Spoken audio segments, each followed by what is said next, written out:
Emily Grace Thompson, that's me, a 28-year-old accountant from Montreal, now living in the bustling city of Toronto.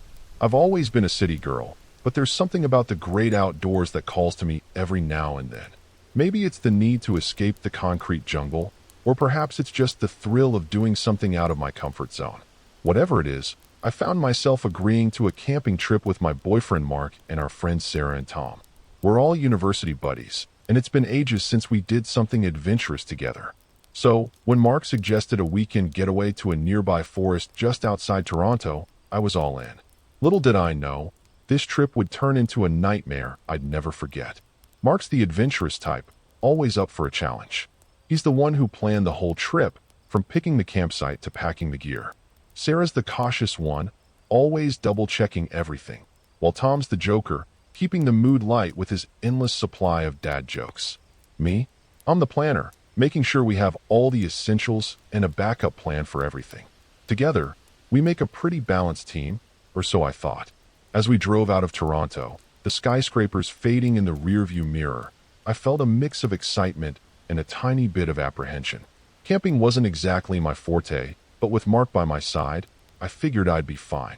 We decided to head to Rouge National Urban Park, just a short drive from Toronto. It's one of the largest urban parks in North America, with plenty of trails and campsites. Mark assured us it was the perfect spot for a weekend escape. As we drove out of the city, I couldn't help but feel a sense of excitement mixed with a tiny bit of apprehension. I'd heard stories about strange happenings in the park, but I brushed them off as urban legends. After all, what could possibly go wrong in a national park so close to civilization? The sun was setting as we arrived, casting long shadows through the trees. The air was crisp, and the smell of pine filled my nostrils. It was peaceful, almost too peaceful. Rouge Park is known for its diverse wildlife and beautiful scenery. We chose a campsite near the Rouge River, surrounded by dense forest.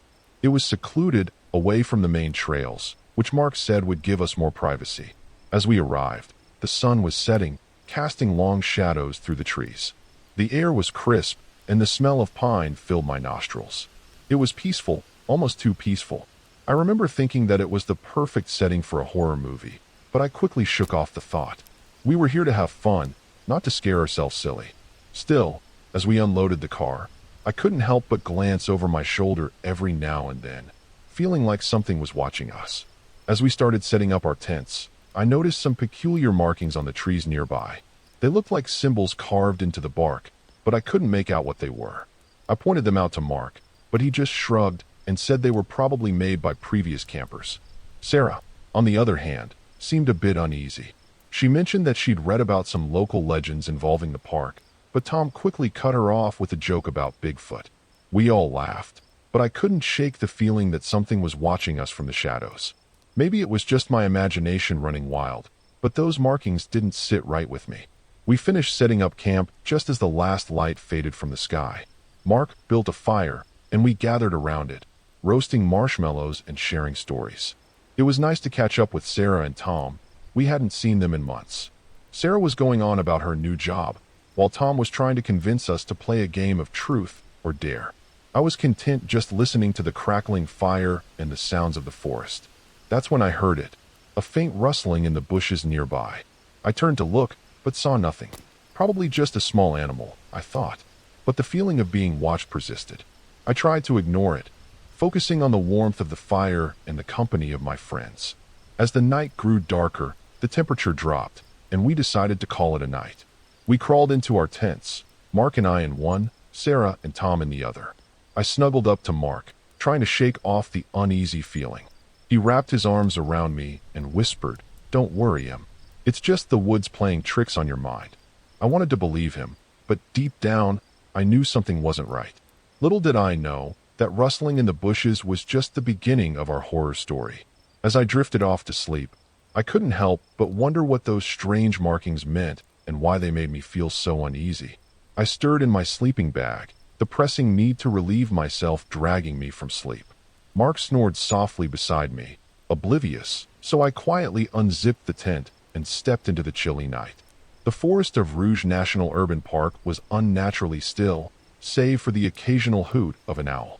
I grabbed my flashlight and picked my way to a spot away from the campsite, its beams slicing through the dark.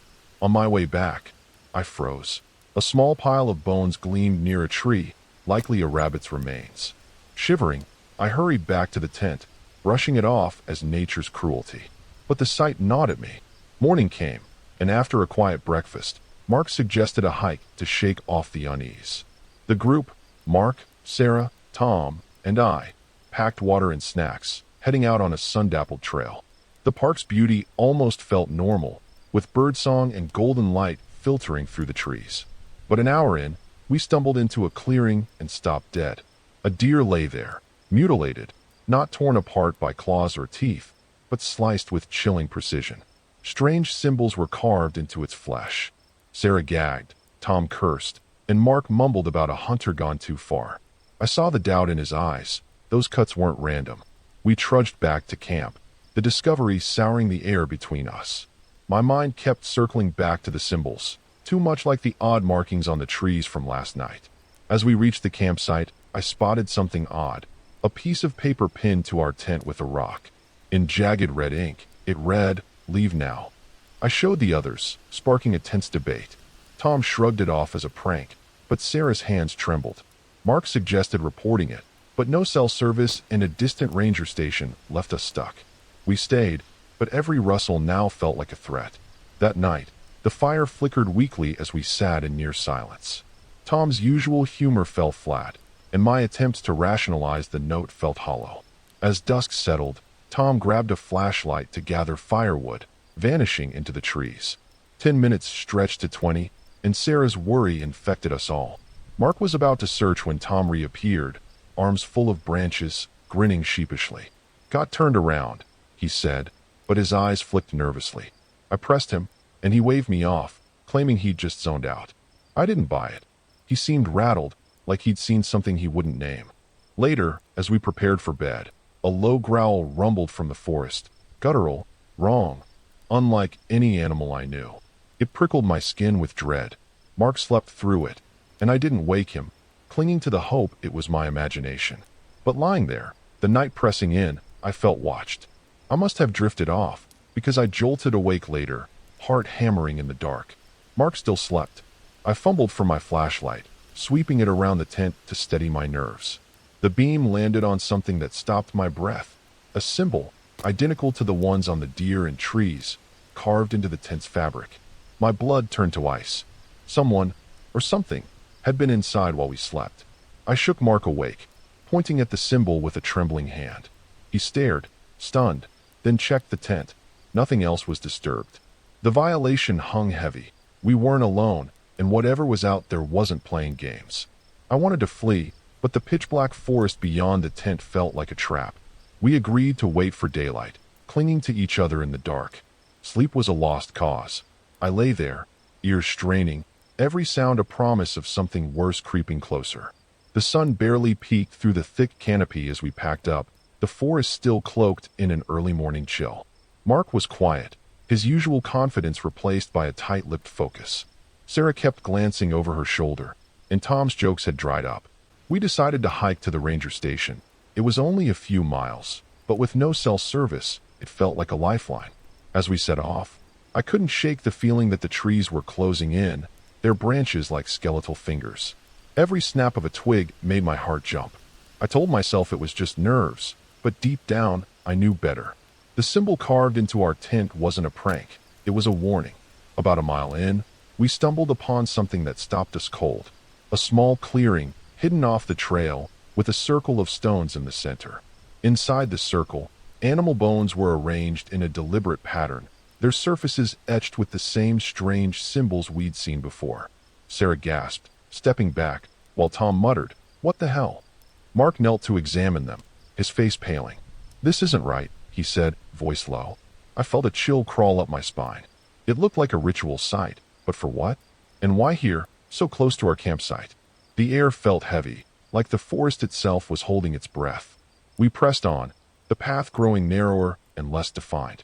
The ranger station couldn't be far, but the forest seemed to twist around us, disorienting. That's when I saw it. A figure, standing motionless between the trees, about 50 yards away. At first, I thought it was a hiker, but something was off. The figure was tall, dressed in dark, tattered clothing, and its face was obscured by a hood. I grabbed Mark's arm, whispering, "Look." He squinted, then his eyes widened. "Hey," he called out, but the figure didn't move. We stood there, frozen, until Tom took a step forward. That's when the figure turned and slipped into the shadows, vanishing like smoke. My heart hammered in my chest. "We need to get out of here," I said, my voice shaky. Mark nodded, but Sarah was already backing away, her face pale. "That wasn't a hiker," she whispered. "Did you see its hands?" They were wrong. I hadn't noticed, but now that she mentioned it, I realized the figure's hands had been gloved, or maybe not hands at all. The thought sent a shudder through me. We quickened our pace, the ranger station suddenly feeling like a distant dream. The forest was no longer just a backdrop. It was alive, watching us with malevolent intent. Half an hour later, we reached a fork in the trail. According to the map, the left path led to the ranger station, but the right path was unmarked. As we debated, a faint sound drifted through the trees, a low, rhythmic chanting. It was distant, but unmistakable. My blood ran cold. "What is that?" Tom asked, his voice barely a whisper. Mark shook his head, but I could see the fear in his eyes. The chanting grew louder, accompanied by the faint glow of firelight flickering through the trees to our right. Someone, or something, was out there, and they weren't trying to hide. We chose the left path, moving as quietly as possible, but the chanting followed us, a haunting melody that seemed to seep into my bones. Every step felt like a gamble, the forest pressing in closer. Then, without warning, the chanting stopped. The silence was worse, thick and oppressive. I glanced back, half expecting to see the hooded figure behind us, but there was nothing. That's when Sarah screamed. She'd tripped over something. A trap, cleverly hidden under the leaves. A metal jaw snapped shut inches from her ankle, its teeth glinting wickedly. "Oh my God," she sobbed, scrambling back. "They're hunting us." Mark helped her up, his face grim. "We need to keep moving," he said, but I could hear the tremor in his voice. The trap wasn't for animals, it was for people. Someone had set it deliberately, and we were walking right into their territory. The ranger station was still a mile away, but it might as well have been 100. Every shadow now seemed like a threat, every rustle a predator closing in. I realized with a sickening certainty that we weren't just lost in the woods. We were being herded, driven deeper into a nightmare we couldn't yet see. Dawn broke, and we didn't waste a second. The symbol carved into our tent was the final straw. Whatever was out there wasn't playing games, and we weren't sticking around to find out what it wanted. Mark, Sarah, Tom, and I packed up in a frenzy, stuffing gear into bags with shaky hands. The forest, once peaceful, now felt like a cage closing in. Every rustle, every snap of a twig made my skin crawl. We had to get to the ranger station, but it was miles away, and the trail back to the parking lot suddenly seemed endless. As we shouldered our packs, I glanced at the trees. Those damned symbols were everywhere now, like the forest itself was marked for something sinister. We moved fast, but the weight of our fears slowed us down. Tom kept muttering about how this was all a bad dream, while Sarah's eyes darted to every shadow. Mark tried to keep us focused, but even he couldn't hide the tremor in his voice. About a mile in, we heard it, a low, guttural growl, the same one from last night, but closer. We froze, listening. Then, footsteps, heavy, deliberate, circling us. My heart hammered in my chest. Mark whispered for us to keep moving, but the footsteps matched our pace, always just out of sight. It was stalking us, and we were the prey. Suddenly, the footsteps stopped. Silence. Too silent. Then, a scream, Sarah's. She'd been at the back, and now she was gone. We spun around, calling her name, but the forest swallowed her voice. Panic set in. Mark wanted to search, but Tom grabbed his arm, eyes wide with terror. "It's a trap," he hissed. "They're picking us off." I hated him for saying it, but deep down, I knew he was right. We had to keep moving, or none of us would make it. Tears stung my eyes as we pushed forward, leaving Sarah behind. The guilt was a knife in my gut, but survival instinct screamed louder.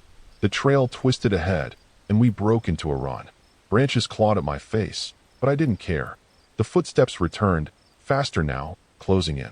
Then, out of nowhere, a figure stepped onto the path. A man, tall and gaunt, wearing tattered clothes and a blank expression. He held a knife, its blade glinting in the dappled light. But it was his eyes that chilled me, empty like black holes. He didn't speak, just tilted his head, studying us. Mark shoved me behind him, raising his hiking pole like a weapon. The man smiled, a slow, predatory grin, and took a step forward. Before Mark could react, another figure lunged from the bushes. Another man, identical to the first, down to the dead eyes and the knife. Twins? Clones? It didn't matter. They moved in unison, blocking our path. Tom swore and bolted to the side, crashing through the underbrush. I grabbed Mark's hand, and we followed, adrenaline pumping. The forest blurred around us as we sprinted, the twins' footsteps pounding behind. They were fast, too fast. My lungs burned, but stopping wasn't an option. We had to lose them, or we'd end up like that deer. We stumbled into a ravine, sliding down the steep slope.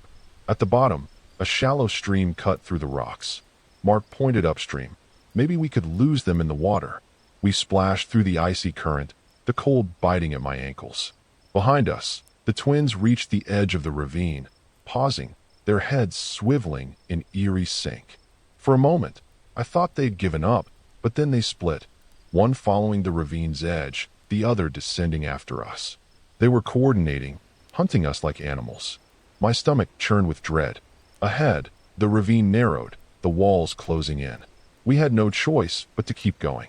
Suddenly, Tom tripped, sprawling into the water with a cry. I turned back to help, but Mark yanked me forward.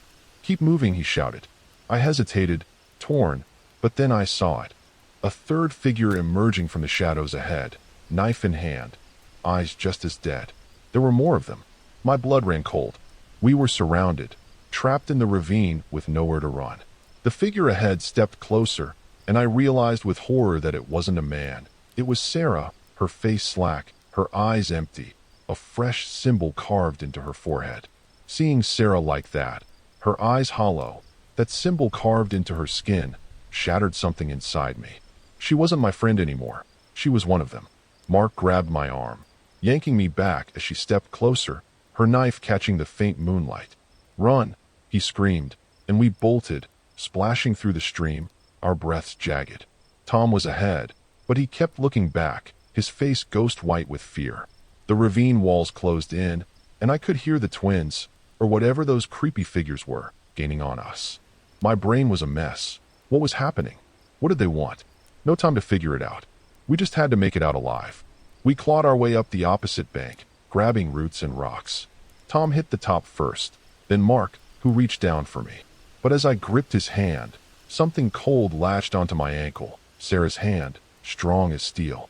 I screamed, kicking like crazy, but she didn't even blink. Her face was empty, like a doll's. Mark swung his hiking pole, smashing her arm, and she let go with a weird hiss. We stumbled away, but she didn't chase us. She just stood there, staring, like she knew something we didn't. That's when it hit me. They weren't trying to kill us right away. They were driving us somewhere. We plunged deeper into the forest, trees choking out the sky. My legs were screaming, but terror kept me going. Then Tom froze, pointing ahead. Through the branches, I saw a cabin, dark windows, smoke trickling from the chimney. For a second, I felt hope, but it fizzled fast. Something was off. Mark hesitated, but Tom was already heading for it. "Maybe there's a phone," he said, voice shaking with desperation. I wanted to buy it, but the place felt staged like bait. Still, with those footsteps closing in, we didn't have a choice. That cabin was our last gamble. Inside, the air stank of rot, and the walls were covered in hunting trophies, deer heads, bear pelts, and worse. Symbols were scratched into the wood, same as the ones on the trees and that mutilated deer. My gut twisted. This was their lair. Tom rummaged through drawers while Mark jammed a chair against the door. I spotted a dusty map on the table, showing the park's trails and a ranger station nearby. Maybe we could make it. Then I saw it. A list of names and dates, each with a symbol. Sarah's name was there, dated today. Below it, ours. This wasn't random. It was planned. A loud crash broke the silence. The door buckled as something slammed it. Mark leaned into it, but the wood was giving way. "We gotta move," he yelled. Tom snatched a rusty axe off the wall, and I grabbed the map, hands trembling. There was a back window, our only shot. I climbed out, hitting the brush, then helped Mark through. Tom was last, but as he swung his leg over, the door exploded inward. One of the twins grabbed him. Tom swung the axe, screaming, but the guy didn't even flinch. With a horrible crunch, he dragged Tom back inside. The door slammed, and Tom's cries rang out, chilling me to the bone. Mark yanked me away, tears streaking his face. "We can't save him," he choked. I knew he was right, but it felt like betrayal. We ran, map in hand, aiming for the ranger station. The forest blurred past, every shadow a threat. My mind spun. Tom's screams, Sarah's dead eyes, that list. Was this a cult? A sick game? Didn't matter. We had to escape. Then the trees parted, and there it was, the ranger station, a little building with a truck outside. Relief flooded me. We'd made it. We burst in, panting. An older ranger with a scruffy beard looked up, startled. "Help us." I gasped.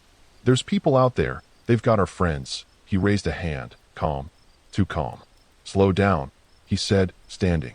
Then I saw it, a symbol tattooed on his wrist, same as the others. My heart stopped. He grinned, slow and nasty, like the twins. "You're safe now," he said, but his eyes were lifeless. Mark stepped back, but the door opened behind us. The twins walked in, Sarah between them, her knife dripping red. The ranger nodded, and they closed in. We hadn't escaped. We'd run straight into the horror's heart.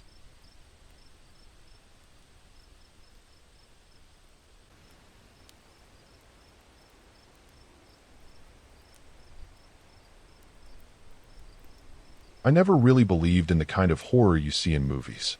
The ones where people make the dumbest decisions, splitting up when they should stick together, running upstairs instead of outside. I always thought that would never happen in real life. But I was wrong. Because when you're actually there, when the fear grips you like a fist around your throat, logic doesn't exist. My name is Callum Josiah Whitmore, and I was 24 when it happened. I grew up in Denver, Colorado, a place where you learn to appreciate the mountains, but I'd never been the hardcore camping type. Sure, I'd gone on a few trips, but I preferred civilization, hot showers, cell service, the comforting hum of a city at night. So when my buddy Travis suggested a trip to Canada for some real camping, I hesitated. "Toronto's not exactly the wilderness, man," I said, scrolling through Google Maps. "It's a city. Not in Toronto, dumbass. Near Toronto, like Algonquin or something." I wasn't exactly thrilled at the idea of disappearing into the woods, but I also wasn't about to let Travis call me a wimp for the next 6 months. So I agreed. We weren't going alone. Bryce, the guy who could fix anything with duct tape and a rock, was coming, and so was Nikki, the only one with actual survival skills. She grew up hiking with her dad, had all the gear, and knew how to filter water out of a puddle if she had to. In short, she was the only reason I wasn't immediately calling this a death wish. The plan was simple: drive from Denver to Toronto, camp for a few nights somewhere remote, then hit the city for a few days before heading home. Kind of a best of both worlds situation. I figured if I could survive a few nights in the woods, I'd get my reward in the form of bars, food, and Wi-Fi. That was the plan. Plans are funny like that. We drove straight through, switching off at rest stops, eating gas station food that was definitely shaving years off our lives. When we crossed into Canada, we hit Toronto first. The city was different, familiar but not. The roads had a weird flow to them. The speed limits were in kilometers, and every corner had a Tim Hortons. But it was cool. I could see why people liked it. We spent a night in a cheap Airbnb, gearing up for the real part of the trip. Travis had picked out the perfect spot, somewhere deep in the woods, far from any other campers. It was supposed to be peaceful. I don't know if I believe in omens, but looking back, there were signs. The first was the gas station guy. We stopped to grab some last-minute supplies: firewood, snacks, a case of beer. The guy behind the counter, this old man with a scar down his cheek, looked at our stuff and nodded. "Where you headed?" he asked, ringing us up. "Camping," Travis said. "North of the city." The guy paused. "You mean like Algonquin?" "Something like that." His hand slowed on the register. He looked at each of us like he was sizing us up. "Not many folks out that way this time of year," he said. "Cold at night. Real quiet." "Perfect," Travis grinned. The guy didn't grin back. He just nodded slowly and handed over our change. That was the first sign. The second came later, when we got to the trailhead and started unloading. Bryce was pulling out the tent when he stopped, staring at something in the dirt. Yo, that's weird. I walked over, expecting to see some kind of snake or maybe a weird bug. But it wasn't that. It was a pile of clothing. Dirty, crumpled, partially buried. Probably just old, Nikki said, but even she didn't sound convinced. We stood there for a second, looking at it, at the way the dirt had been disturbed like someone tried to cover it up. I told myself it was nothing. Some hiker ditched their wet clothes, or maybe an animal dragged it there. It wasn't like there was blood or anything. We shook it off, finished packing, and started hiking. The deeper we went, the quieter it got. And I don't mean peaceful nature quiet. I mean unnatural quiet. No birds, no rustling, just stillness. The kind of quiet that makes you feel like you're being watched. I wish I had trusted that feeling. The deeper we hiked, the heavier the air felt. That quiet I mentioned, it wasn't just the lack of sound, it was the weight of it. Like the trees were holding their breath, waiting for something. I chalked it up to my own nerves. I wasn't exactly a wilderness guy, after all. It took us about 2 hours to reach our campsite, a small clearing near the edge of a lake, completely untouched. No picnic tables, no fire pits, no sign that anyone had been here before. Travis dropped his pack and stretched. See? Perfect. Nikki nodded, scanning the area. It'll do. I wasn't as sure. Something about it felt off. Maybe it was how the trees around us seemed to lean inward, like the forest itself was pressing in. Maybe it was just the creeping realization that if something did happen, we were completely alone out here. Bryce clapped me on the back. Don't look so thrilled, dude. I forced a laugh and started setting up. The first real problem came at dusk. We had a decent setup, tent pitched, fire going, beer cracked open. Travis was messing with his Bluetooth speaker, but the signal was garbage, so we were left with the natural soundtrack of the woods. Then Bryce said something that made my stomach drop. Hey, where's the hatchet? The four of us looked at each other. Didn't you pack it? I asked. I thought Nikki had it. Nikki frowned. I thought you did. We turned to Travis, the self-appointed trip leader. He held up his hands. Don't look at me, man. It was gone. The only sharp tool we had for cutting wood, making kindling, or, God forbid, defending ourselves. Maybe we left it at the car, Nikki suggested, though she didn't sound convinced. That didn't make sense. We'd all seen it at some point. It was with our gear. But now? Gone. That's weird, Bryce muttered. I didn't like it. Not one bit. But we had fire, so I pushed the unease down. Later that night, the second problem hit. We were sitting around the fire, talking about nothing, work, relationships, the usual bullshit, when the smell rolled in. It was rotten, like something had died. Thick and wet, clinging to the back of my throat. Nikki gagged. Jesus, what is that? Bryce stood up, sniffing the air. Something dead, probably. No shit, I said. But where? The air had been clean all evening. Now, out of nowhere, it smelled like a week-old carcass. And the worst part? It was getting stronger. We grabbed flashlights and scanned the trees. Nothing. Just darkness pressing in from all sides. Could be an animal, Travis said. Coyotes or something. I wasn't convinced. Animals don't just die right next to your camp without making a sound. Bryce took a few steps toward the woods. Should we? A branch snapped. Close. Bryce froze. You guys hear that? We did. For a long moment, none of us moved. Then Travis, always the brave one, pointed his flashlight toward the sound. Nothing. Just trees. But that smell was still there. Nikki exhaled sharply. I don't like this. Travis tried to laugh it off. It's fine. Probably a dead deer. I'll check in the morning. Reluctantly, we let it go. But something had changed. The air was heavier. The night was darker. And that rotting stench didn't go away. The final problem hit at 2 a.m. I woke up to footsteps. Not the kind of distant rustling you hear from raccoons. These were deliberate. Human. Right outside our tent. I held my breath. Soft. Slow. Pacing. Then, the zipper. It moved. Just an inch. Then stopped. I thought I was imagining it. Then I heard breathing. Long, ragged. Just on the other side of the nylon. I squeezed my eyes shut. My heart was hammering. Then, nothing. The footsteps retreated. I stayed awake until dawn. Morning came, but the fear didn't leave. When we crawled out of the tent, the air smelled clean again. Like nothing had happened. But something had happened. And when we checked around the site, we found something that made my stomach turn. Footprints. Not ours. Barefoot. Deep. Leading into the woods. Not away. in. And just like that, the fear turned into something else. Dread. I kept telling myself it was nothing. That maybe, somehow, those footprints had been there before. That the wind had played tricks on the tent zipper. That the rotten smell had just been nature doing its thing. But deep down I knew. Something was wrong. The others didn't say much over breakfast. Bryce kept glancing at the tree line. Nikki was quieter than usual. Even Travis, who never took anything seriously, seemed distracted. No one brought up the footprints. Not at first, but they were there, right at the edge of our camp. Deep, bare, adult-sized. And the worst part? They led from the trees toward our tent. Not away. We had a choice to make.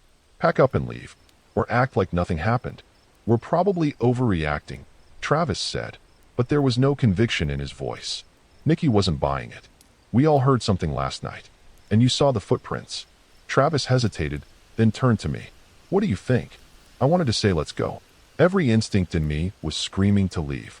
Now, but I didn't want to be the one to crack first. I shrugged. It could be nothing.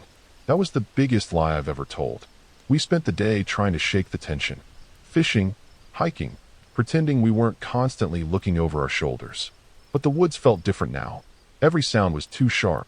Every silence was too deep. Even the animals were gone. And then, around midday, Bryce found something. A cabin. It was about a quarter-mile from our camp, tucked between the trees like it had been swallowed by the forest. Small, rotting, no signs of life. Bryce grinned. Dude, creepy abandoned cabin. Let's check it out. Nikki shook her head. Nope. Travis laughed. Come on, don't be a chicken. She crossed her arms. You want to end up on a missing persons podcast? I agreed with her. That thing looked wrong. But Bryce was already stepping onto the porch. The wood groaned under his weight. I swear to God, the whole forest seemed to go silent when he touched the door. Nikki whispered, Don't. Bryce opened it anyway. Inside, it smelled like mildew and old wood. The place had been abandoned for a while. Dust on everything. Floorboards warped from time. But there were signs. Someone had been there. Recently. The fireplace was full of ashes. A chair sat in the middle of the room, facing the door. And on the wall, scratches. Not writing. Not drawings.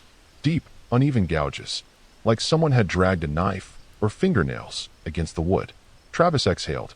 Okay, that's creepy. Nikki was already backing out. We need to go. Bryce stepped further in. Wait, look at this. Then we heard it. A thud. From inside the cabin. We froze. It had come from the other room. Something moved. Then, footsteps. Slow. Deliberate. Coming toward us. Bryce swore under his breath. Is someone? And then the door slammed shut. Not ours. The other room's. Like someone was standing behind it. Listening. Waiting. Nikki bolted. I followed. Travis and Bryce weren't far behind. We didn't stop running until we were back at camp. We didn't go back for our stuff. We didn't talk. We just ran. We made it back to the car in record time. Bryce was gasping. Holy. Shut up, Nikki snapped. Just get in. We threw ourselves into the vehicle, locking the doors like that would somehow keep whatever was out there out. Travis fumbled with the keys. We should. Then we saw it. On the dirt road. Leading away from our camp. Footprints. Deep. Bare. Fresh.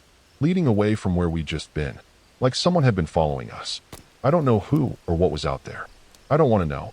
But I do know this. Something was in those woods with us. Watching. Waiting. And when we left, it let us go. This time, Travis got the car started on the third try. The engine stuttered, coughed, then roared to life, filling the car with a sound that felt like the first real thing anchoring us back to reality. None of us spoke. None of us looked at each other.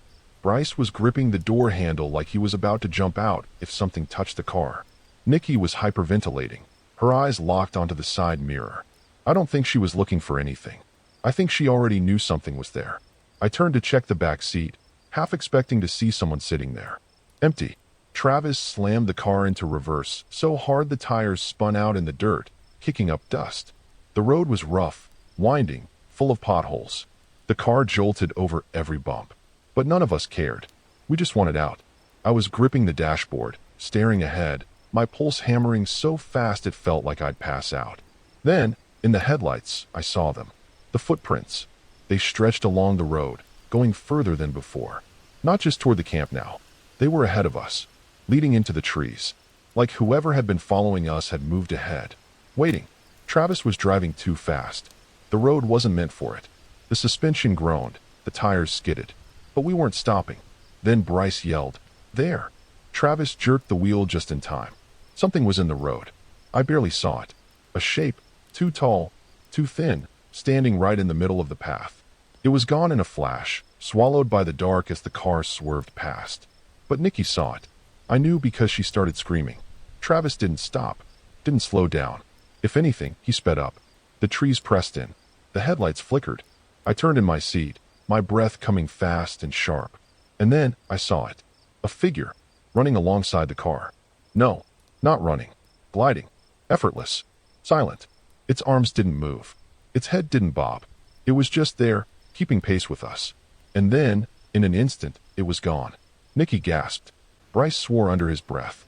Travis was gripping the wheel so hard his knuckles had gone white. "Faster," I said. "I'm already flooring it," he hissed. The car hit something. Not something solid. More like a weight. Like the air itself had turned thick. Heavy. And suddenly, everything felt wrong. The temperature dropped. Ice cold. My breath came out in a mist. The trees blurred. The headlights dimmed. And then, the radio switched on. Static. Loud. Crackling. Then a voice. Soft. "Wrong. Come back." It wasn't ours. The volume rose. A distortion of sound. A whisper beneath the static. "Please come back." Nikki punched the radio. It went silent. And then we were back. Back on the road. Back in reality. The temperature snapped to normal. The headlights flared back to full. The trees looked like trees again. And ahead of us, the end of the trail. A gas station. Civilization. We had made it. We didn't stop until we hit the first town. We pulled into a diner parking lot. No one spoke. No one moved. Then Bryce let out a breath and started laughing. A nervous, broken sound. Nikki smacked his arm. "That's not funny." But she was laughing too. The kind of laugh you get when your brain doesn't know how else to react. I just stared at the windshield. Because something in me knew. It wasn't over. We had left. But whatever was out there, it let us go. And that was the worst part. The diner smelled like burnt coffee and grease. The kind of place that felt stuck in time. Booths lined the walls, old laminated menus sat between napkin dispensers, and a waitress who looked like she had seen everything poured us water without asking. We sat there, still wired from the drive, our hands shaking, our minds racing. No one talked about what we saw. Not at first. We just sat in silence, listening to the low hum of a radio playing classic rock. Then, finally, Bryce broke. What the hell was that? No one answered. Because how the hell do you answer that? Nikki rubbed her arms. It let us go. That's what stuck with me the most. Not that we got away, but that whatever was out there allowed it. Travis scoffed, trying to shake it off. "Y'all are acting like we saw a damn ghost." Bryce shot him a look. "You're seriously going to pretend you didn't see?" "I didn't see anything," Travis cut in. "Just some weird woods, a creepy cabin, maybe a squatter. That's it." It was bullshit. He was scared. But admitting what happened would make it real. None of us wanted that. We sat there, not eating, not drinking, just sitting in our own heads. Then the waitress came back with the check, and she paused. Her eyes flicked over us. Our dirty clothes, our faces, the way we were all clearly rattled. She hesitated, then said, "You boys camping?" Bryce nodded. She set the bill down carefully. "Where at?" Travis forced a grin. "Just north of here. Nothing special." She looked at him like he was an idiot. Then she glanced at me, and there was something in her expression that made my stomach turn. Recognition. Like she already knew. Her voice lowered. "You left, right?" I swallowed hard. "Yeah." A slow nod. "Good." Then she walked away. We didn't stay long after that. We got in the car, drove until we hit Toronto, booked a cheap hotel, and didn't talk about it again. I tried to sleep that night, but every time I closed my eyes, I saw the footprints. I heard the static. I smelled that rotten stench.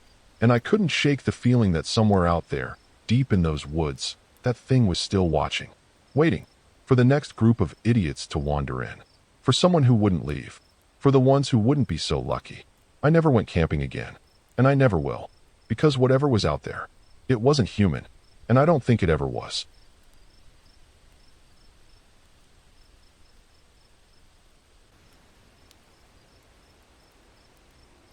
You ever get that feeling like you've made a mistake, but you're already too deep in it to turn back? That was me, standing in the middle of a damn forest, pretending I wasn't scared. My name's Jonah Silas Mercer. I was 27 when this happened.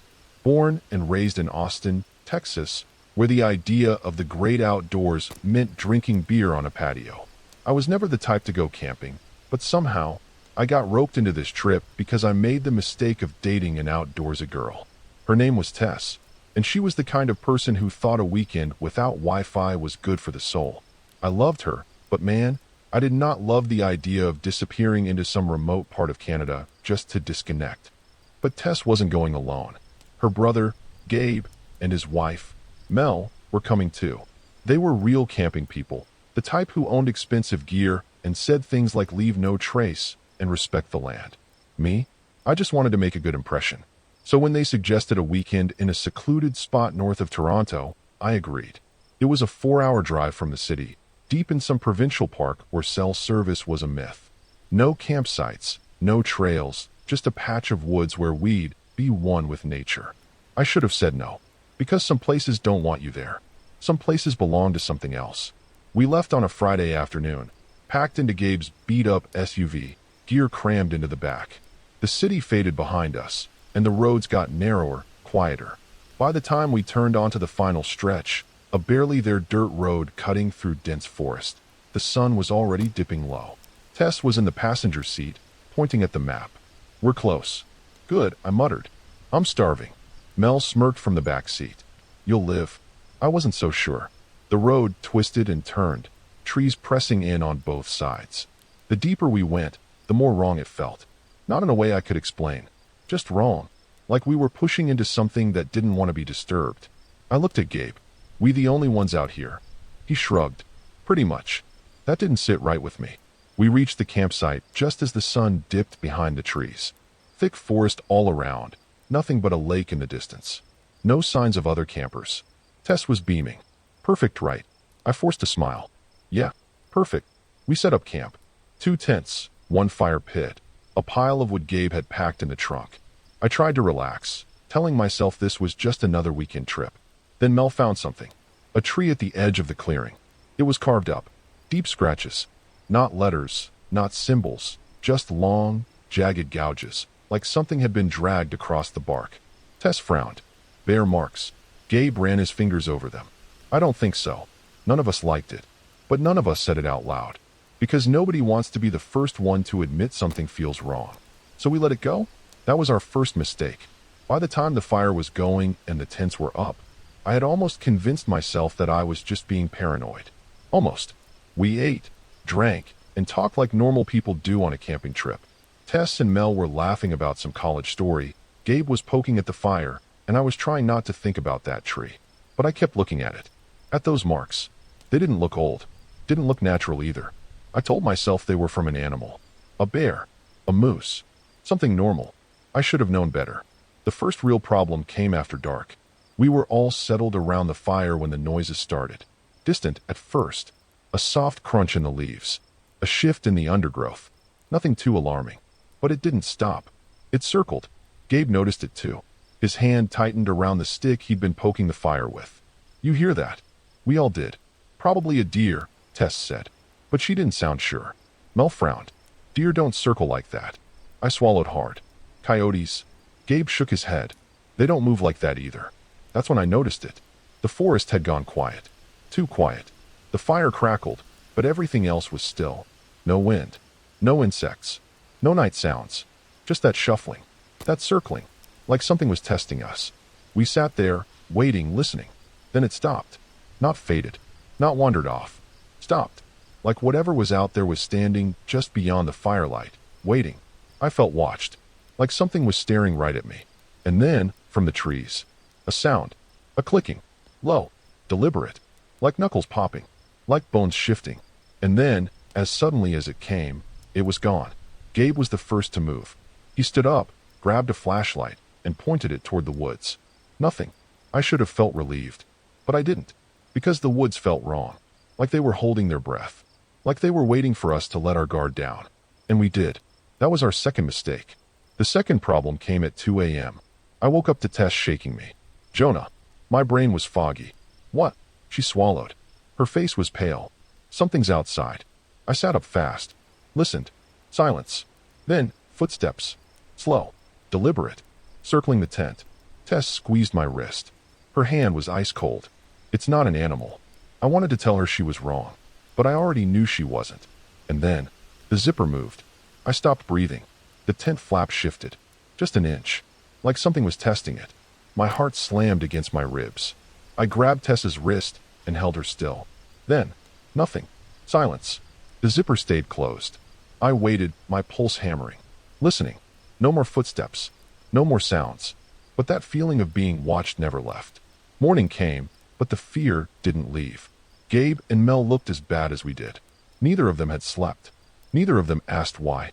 Because they already knew. And when we checked the site, there were footprints. Barefoot. Deep. Circling the tents. Not just ours. All of them. Like something had been walking between us all night. Watching. Waiting. We should have left. That was our third mistake. I don't know why we didn't leave. Maybe it was pride. Maybe it was denial. Maybe it was the way the morning light made everything feel stupid, like we'd overreacted. The footprints were still there, but they could have been old, right? Could have been hikers, or hell, maybe some local kids messing with campers. That's what I told myself, at least. But deep down I knew. Tess wasn't buying any of it. She wanted to go, said she had a bad feeling, but Gabe wasn't having it. We just got here, he said, kicking dirt over the fire pit as we got breakfast going. I'm not packing up over some footprints. What about the noise? She shot back. Gabe shrugged. Animals are weird, man. Mel was quieter, but I could tell she was uneasy too. I should have spoken up, should have agreed with Tess, but I didn't. Instead, I let the conversation die out. Let the morning routine of coffee and cheap granola bars lull me into a sense of normalcy. And for a little while, it worked. Then we found the second tree. It was about 100 yards from camp, half hidden in the undergrowth. The same deep scratches as before, long and jagged. But this time, there was something else. Strands of hair tangled in the bark. Black, coarse, too long to be from any animal I could think of. Tess took one look and turned back toward camp. We're leaving. Gabe groaned, but didn't argue. I think he felt it too, even if he didn't want to admit it. We started breaking down the tents, moving fast, stuffing things into backpacks without bothering to fold them properly. I was rolling up my sleeping bag when I noticed the silence again. That same unnatural stillness from the night before. I looked at Tess, and she was already staring at me, her face pale. Then, from the trees, we heard it.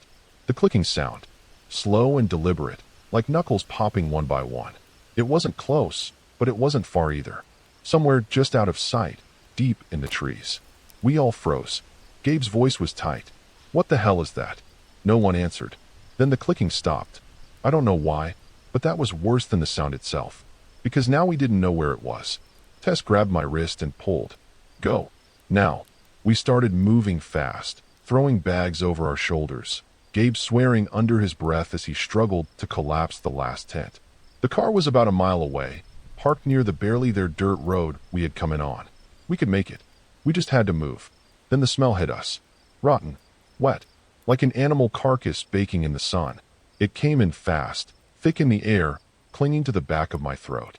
Mel gagged. I turned toward the trees, heart hammering, but I couldn't see anything. Just dense forest. Then the branches moved. Not from the wind. From something big. Tess was already pulling me backward, her grip tight. Jonah, we have to go.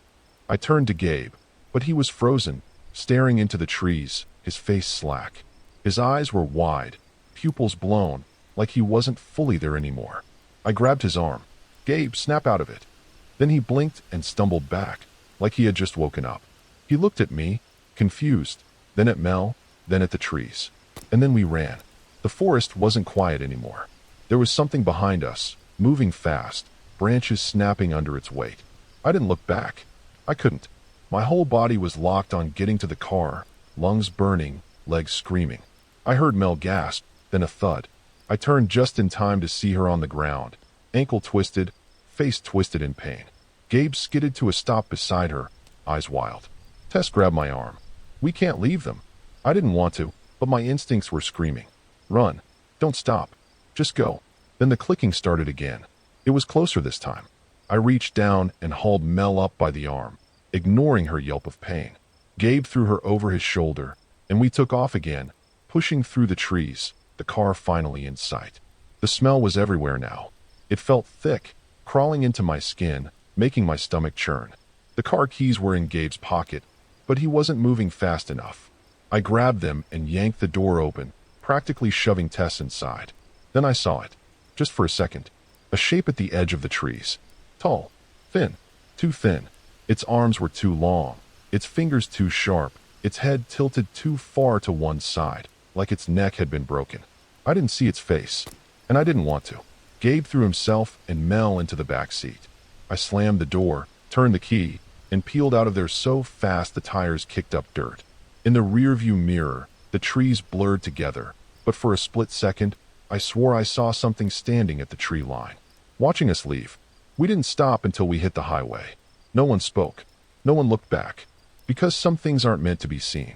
And whatever was out there, it had let us go. But I don't think it was done watching. We didn't talk for the first hour of the drive. I don't even think any of us breathed right. The air in the car felt heavy, thick with something we couldn't name. I kept my hands locked on the steering wheel, eyes glued to the road. The memory of that thing still burned into my brain. I hadn't seen its face, but I felt it. Felt it watching. Mel was in the back seat, still clutching her ankle, wincing every time the car hit a bump. Tess had her arms around her, whispering something I couldn't hear. Gabe hadn't said a word since we left. I wanted to say something, anything to break the silence, but my mind was stuck on one thought. It let us go. Not that we escaped. Not that we were lucky. It let us leave. And that was what scared me the most. The GPS was useless out here. No signal, just an empty screen and the occasional flicker of a loading icon. I didn't care. I knew we just had to keep heading south, back to the highway, back to civilization. We were maybe an hour away, but out here, an hour felt like forever. Then Tess turned in her seat, looking out the rear window. "Jonah," she said quietly, "I think we're being followed." My stomach dropped. I glanced at the mirror. Just empty road stretching behind us, trees pressing in on either side. I don't see anything. I know. She swallowed hard. But it's there. I didn't ask how she knew, because I felt it too. The road curved ahead, winding through thick forest, and for a second, the headlights flickered. The dash lights dimmed. My grip on the wheel tightened. "Gabe," I said, voice low, "check the time." I don't know why I asked him to do that. Maybe I was just looking for some kind of proof that things were still normal. That time hadn't stopped. That we weren't trapped in something we couldn't escape. Gabe shifted in his seat, blinking like he was waking up from a dream. He pulled out his phone, tapped the screen. Then he frowned. "What?" I asked. He turned the screen toward me. The time was wrong. Frozen at 2:17 a.m. I looked at the dashboard clock. 2:17 a.m. I checked my own phone. 2:17 a.m. But that was impossible. We had been driving for almost an hour. Time hadn't moved. A wave of nausea rolled over me. My hands felt clammy against the wheel. That doesn't make any sense. Mel let out a shaky breath. "We need to get out of here." I pushed the gas pedal down harder. The engine growled. The tires skidded on loose gravel, but I didn't care. I just needed to move. Then the radio turned on. Static. Loud. Violent. Crackling through the speakers. I turned the knob, trying to shut it off, but it wouldn't stop. The volume rose. Then the static shifted. A voice. Garbled. Distorted. "Wrong. Come back." The words sent ice through my veins. Tess let out a choked noise, her hand clutching my arm. "Turn it off." "I'm trying." My fingers fumbled over the buttons, but nothing was working. The voice grew louder. "Don't leave yet." Then the headlights flickered again, and for half a second I saw it. In the middle of the road. Tall. Thin. Arms too long. Head tilted at a sickening angle. And then the lights came back on, and it was gone. I slammed my foot on the gas. The car shot forward, tires screeching, the forest blurring past us. The static cut out. The clock on the dash jumped forward an hour. Everything snapped back to normal. And ahead of us, finally, we saw it. A gas station. A real one. With lights and cars and people. We didn't stop driving until we hit Toronto. We checked into a hotel. No one argued about it. We just dumped our stuff and locked the door behind us. None of us wanted to be alone, so we crammed into one room, sat on the beds, and just stared at each other. No one spoke for a long time. Then finally, Gabe let out a breath and rubbed his face. "We're never talking about this again." Tess shook her head. "You really think ignoring it is going to help? What else do you want me to do?" Gabe snapped. His voice was raw, broken. What the hell were we supposed to do? Stay? See what it wanted? No one answered. Because there was no answer. I looked at the hotel clock. Time was normal again, but I still didn't trust it. We went home the next morning. None of us slept much, but we left at dawn, drove straight back to the city. The whole ride back, I felt like we were being watched. I kept checking the mirrors, half expecting to see something on the road behind us. But there was nothing. It was over. At least, I wanted to believe it was over. We went home. We went back to our jobs, our routines, our lives. We didn't talk about it. Not really. The first few days after, I caught myself checking the time too much, making sure it was still moving the way it should. Tess barely spoke to me, not in a cold way, just distant, like she had left a piece of herself back in those woods and wasn't sure how to get it back. Gabe and Mel acted like nothing had happened. I think that was their way of coping. We didn't text about it, didn't call. I wasn't even sure if they were sleeping. I wasn't, because I kept waking up at 2:17 a.m. every night, always 2:17. At first, I thought it was in my head. Trauma, anxiety, whatever you want to call it. But then I started noticing things. My keys weren't where I left them. My phone screen would flicker for no reason. I'd hear something clicking in the middle of the night, soft, like knuckles popping, but when I turned on the light, there was nothing. Tess finally said it out loud a week later. I think it followed us. I didn't want to believe her, but I did. I had felt it too. That wrongness, lingering, just at the edge of things. Like we had walked away from something we weren't supposed to walk away from. One night, Tess stayed over. She fell asleep early, curled up against me. I wasn't tired. I just lay there, staring at the ceiling, listening to the city sounds outside. Then, around 2:17 a.m., the room got quiet. Not normal quiet. That same dead silence from the woods. No traffic. No wind. No hum from the fridge. Just nothing. And then, from the dark corner of the room, I heard it. Click. Soft. Slow. Click. Click. Click. I sat up fast, heart hammering. My mouth was dry. My body felt locked in place. I reached for my phone, fumbling to turn on the flashlight, my fingers stiff and clumsy. The light flicked on. Nothing was there. But I swear, for a split second, I saw something move. Not in the room. In the mirror. Like something had been standing behind me. Watching. Waiting. Tess stirred, mumbling something in her sleep. I didn't wake her. I just sat there, gripping the phone, staring at my reflection, trying to convince myself that I was just imagining things. But I knew better. I never told the others. What was the point? If they were experiencing it, they weren't saying anything. Maybe they were too afraid to admit it, the same way I was. Maybe they thought if they ignored it long enough, it would go away. But some things don't just go away. I haven't gone camping since. I don't go near the woods. And I don't let myself wake up at 2:17 a.m. anymore. If I stir in my sleep, I force myself to keep my eyes shut. Because I know if I look at the clock, it'll be frozen there, just for me. And if I listen too closely, I'll hear it. That slow, deliberate clicking, closer than before.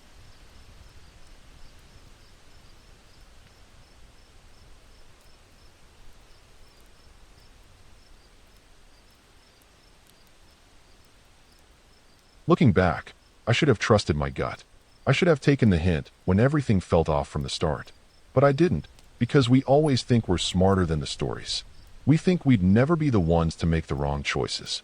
My name is Elias Morgan Finch, and I was 29 when it happened. I was born and raised in Cincinnati, Ohio, but by then, I had been living in New York City for years. City life suited me. Fast, loud, always moving. I liked knowing that if I walked outside at 3 a.m., there would be lights, people, cars, noise. So when my best friend Darren convinced me to go on a weekend camping trip near Muskoka, north of Toronto, I should have known I wasn't built for it. But Darren had a way of making things sound fun, like some kind of adventure I'd regret missing. It's not just camping, he had said, grinning over the phone. It's a remote island. No tourists, no crowds, just us and the lake. That should have been my first red flag. We weren't going alone. Darren's fiancée, Liv, and her cousin Cam were coming too. Cam was the wilderness guy of the group, the one who had all the gear, knew how to start a fire without a lighter, could tell you which berries wouldn't kill you. I figured with him there, we wouldn't die. I was wrong. We left Toronto in the morning, heading north in Darren's Jeep. The city faded fast, replaced by long stretches of highway and dense forests pressing in on both sides. By the time we hit the small marina where we'd be catching a boat to the island, I was already feeling weird. It was nothing I could name. Just unease. Like we weren't supposed to be here. The guy who rented out the boat was old, the kind of man who had probably lived up here his whole life. He didn't say much as he handed over the keys, but when Darren mentioned which island we were heading to, the guy hesitated. "That one's pretty empty," he said, his voice low. "Yeah, that's the point," Darren laughed. The guy didn't laugh with him. He just nodded slow, eyes flicking to me. "Watch the shoreline." I wanted to ask him what he meant, but Darren was already pulling me toward the boat, eager to get going. I told myself the guy was just messing with us. I should have asked. The ride to the island took half an hour.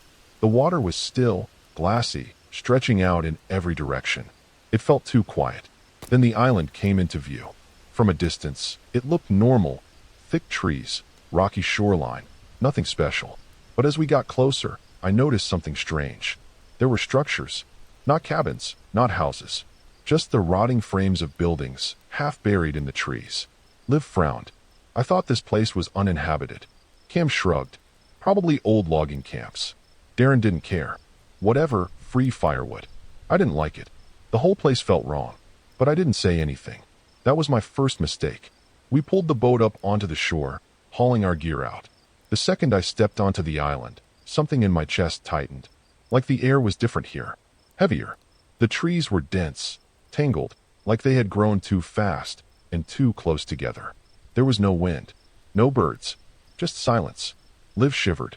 "Is it just me, or is it weirdly cold here?" Cam waved a hand. "Microclimate. Islands are like that." I wasn't convinced. We hiked inland, looking for a good spot to set up camp.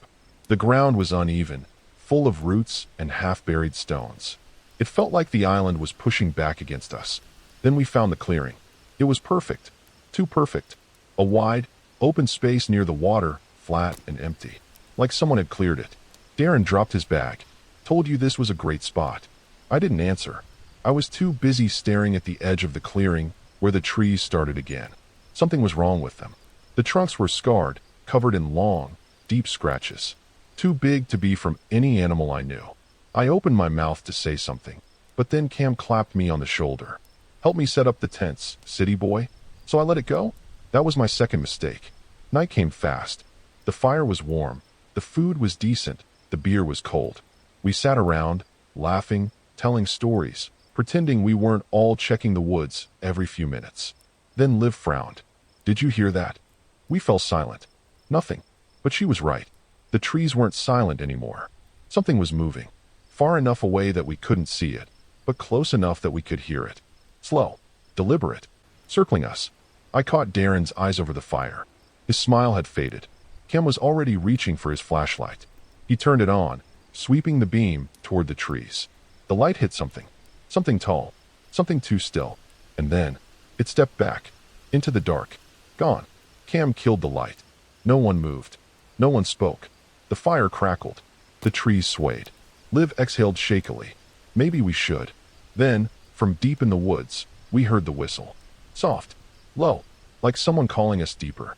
And for the first time, I felt real fear. Because I recognized the tune. It was the same one Darren had been whistling earlier. Nobody moved. Nobody spoke. We just sat there, frozen, the firelight flickering across our faces as that low, distant whistle cut through the trees. I saw Darren swallow hard. He wasn't grinning anymore. Liv shifted closer to me. That wasn't you, right?" she whispered. Darren shook his head. His voice was tight. "No." The whistle came again. A little closer. Cam turned his flashlight back on and aimed it at the trees. Nothing. Just shifting shadows, tangled branches. But I knew. Something was out there. I felt it. The weight of being watched. The fire crackled, and for the first time, I noticed how small and weak it looked compared to the dark pressing in from all sides. I forced myself to breathe. Could be someone messing with us. Cam didn't look convinced. "There's no one else out here." Liv's hand curled into a fist. "You don't know that." She was right. But deep down, I already knew the truth. That wasn't a person. We should have packed up. Should have left. But instead, we sat there, waiting, listening, like idiots in a horror movie. The whistle didn't come again. The woods were silent. Too silent. Darren forced a laugh, but it was weak. Probably just the wind, right? No one answered. Eventually, Cam shook his head and stood. I'm checking the perimeter. I grabbed his arm before I could stop myself. Dude, don't. He pulled free. I'll be 5 minutes. He picked up his flashlight, grabbed the hunting knife from his bag, and disappeared into the dark. Liv exhaled sharply. I hate this. I did too. Minutes passed. 5. 10. Darren checked his watch. He should be back by now. Liv stood up. We need to go after him. I didn't want to. Every instinct I had was screaming to stay put, but I couldn't leave him out there alone. So we grabbed a second flashlight and followed. That was our third mistake. The woods were different at night. The paths we had taken earlier felt wrong now, twisted, like the trees had shifted while we weren't looking. My breath felt too loud, my footsteps crunching against the undergrowth like gunshots in the silence. We kept moving, calling Cam's name, but no one answered. Then we found his flashlight, lying in the dirt, still on, still warm, like he had just dropped it. Liv covered her mouth. Where is he? Darren picked up the flashlight and swung the beam around. The light flickered, barely cutting through the dark. My stomach twisted. I knew what was coming before it happened. From deep in the trees, a voice. Soft, distant. Guys? Liv's breath hitched. Cam. The voice called again. Guys? I think I'm lost. But something was wrong. The tone was flat, hollow, like someone repeating words they didn't understand. Darren took a shaky step forward. Cam, where are you? Silence. Then, the same voice. Behind us. Closer. Guys? I think I'm lost. Liv screamed. I spun, shining the flashlight wildly. Nothing. No movement. No Cam. Just trees. Darren grabbed my arm. We have to go. He was right. We ran. We made it back to camp, gasping for breath. The fire had burned low, barely more than embers now. The boat was still on the shore. We just had to grab our stuff and leave. Liv was crying. Darren was swearing under his breath, pacing. What the hell was that? I didn't have an answer. Then, behind us, footsteps. Slow, crunching in the leaves. I turned, the flashlight beam shaking, and Cam stepped into the clearing. For a second, relief hit me so hard I almost collapsed. Then I saw his face. His expression was wrong. His eyes were open too wide. His smile was too stiff, like he had forgotten how to look human. He just stood there, watching us. Then he said, in the exact same voice as before, Guys, I think I'm lost. None of us moved. None of us spoke. We just stared at Cam. Something was wrong. His clothes were the same, his hair was the same, but his body language was off. Too still, too stiff. His head tilted too far to one side, like he wasn't used to the weight of it. And his smile, God, that smile. It wasn't real. It was stretched, too wide, too forced, like someone wearing a smile instead of feeling it. Then he spoke again. Guys, I think I'm lost. The same flat tone, the same wrong cadence. A perfect, empty imitation of his own voice. Liv let out a shaky breath. Cam. He didn't answer. He just kept smiling. I took a step back, heart hammering. My brain was fighting itself, trying to make sense of what I was seeing, trying to convince myself that this was just shock, trauma, confusion. But deep down I knew. That wasn't Cam. Darren was the first to snap. Dude, you're freaking us out. His voice was sharp, forced, but underneath, I could hear the edge of panic. What the hell happened to you? Cam didn't blink, didn't move, just stood there, grinning like a wax doll. Then, after a long, unnatural pause, I think I'm lost. The exact same way. Word for word. Like a recording. Liv whimpered. My skin turned to ice. I took another step back, my hands clenched into fists. Cam, where did you go? He didn't answer. He just cocked his head in the opposite direction. Too fast, too sharp, like a puppet's string had been yanked. Darren grabbed my arm. We're leaving. But Cam finally moved. Not toward us. He stepped backward. His feet didn't make a sound. And that was when I realized something even worse. The forest had gone silent again. No wind. No water. No sounds at all. Except for him. Darren was already dragging Liv toward the boat. We're done. We're out. Right now. I didn't argue.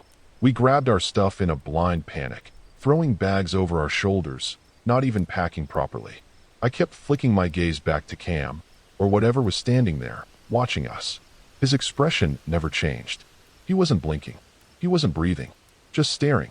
Then he said something new. I don't like it here. I froze. Because that was what Liv had said earlier. In the exact same tone. The exact same words. Liv made a strangled sound and shoved past Darren, practically sprinting toward the boat. We were right behind her. And then, Cam started walking. Not toward the boat. He walked toward the trees. Step by step, moving like he was being pulled into the dark. His smile never faded. His arms hung limp at his sides. He disappeared into the woods without making a single sound. We didn't waste time. Darren shoved the boat off the shore. Liv grabbed the motor, yanking the cord so hard it nearly snapped. The engine coughed, sputtered, then died. I turned. Cam was gone. But we weren't alone. Something else was standing at the tree line. Tall. Too tall. Thin. Too thin. And watching us. The only thing I could make out was its mouth. And it was smiling too. Liv yanked the motor cord again, her breath coming in short, panicked gasps. Nothing. Just a sputter, a cough, then silence. Darren cursed under his breath and grabbed the oars, shoving them into my hands. Row. Now. I didn't argue. I just turned toward the water, dug the paddles in, and pulled. The boat lurched forward, gliding out from the shore, but it felt wrong. Like we weren't moving fast enough. Like something was holding us back. I glanced over my shoulder. The thing at the tree line was still watching. It hadn't moved. Not yet. But the air around it seemed to shift, like the space itself didn't know what to do with it. The longer I looked, the harder it was to focus. My vision blurred, my head pounded, and something in the back of my skull screamed, "Don't look." I turned away, stomach twisting. The boat drifted further from shore. Then the whistling started again. Low. Soft. Like it was calling us back. And then I heard it, a splash. Behind us. I froze. Darren did too, gripping the oars so tight his knuckles turned white. Liv whispered, "No." Another splash. Closer. Something was in the water. Something was coming. I rowed harder, muscles burning, my breath coming in sharp, painful bursts. The lake stretched endlessly ahead, the boat inching forward one agonizing stroke at a time.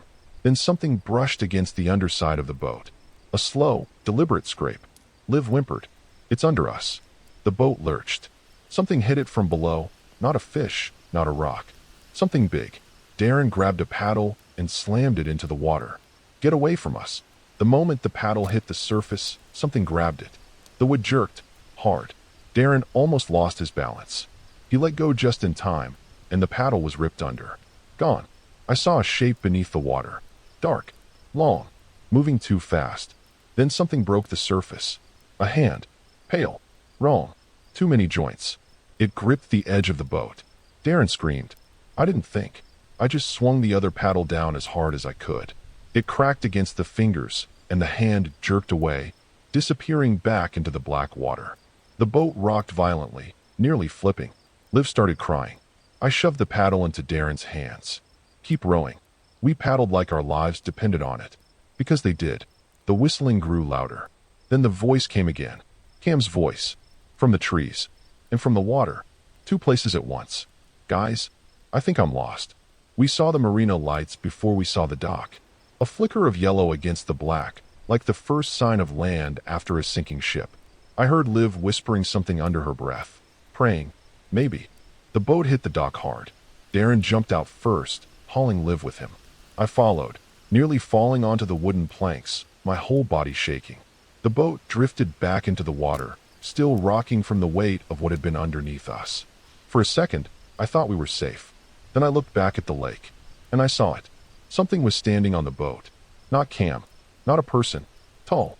Wrong. Its neck bent at an unnatural angle, arms too long, fingers curling over the edges of the boat like it was testing the weight of them. And its mouth. That smile. So wide. Too wide. Like it was pleased. Like it had won. Then the thing stepped backward and sank straight down into the water. Gone. The lake rippled once. Then it was still, like nothing had ever been there. We didn't stop running until we were back at the car. Darren fumbled the keys into the ignition, his hands shaking so hard I thought he'd drop them. Liv was curled in the back seat, gasping for breath, her face pale and wet with tears. I was still staring at the water. The air felt lighter, like something had let go of us. But I knew the truth. It hadn't let us go. It had just finished playing with us. We drove back to Toronto in silence. No music, no talking, just the low hum of the tires against the highway. The city lights never looked so good, but even as we got closer, the weight in my chest never lifted. None of us spoke about what happened. Not at first. We pulled into Darren's apartment complex just as the sky started to lighten, that weird early morning gray where everything looks too sharp, too real. We sat there for a moment, engine running, like none of us wanted to be the first one to move. Then Liv whispered, "We left him." Darren exhaled hard, rubbing his face. That wasn't Cam. She didn't argue, because we all knew. The thing that had stepped into our camp, that had smiled at us, repeated our words like a broken recording. That wasn't Cam. But it was now. We went inside. Darren poured a drink. Liv went straight to the bathroom, turned on the shower, and stayed there for a long time. I sat on the couch, phone in my hand, not sure what I was even looking for. A news report? A missing persons alert? But there was nothing.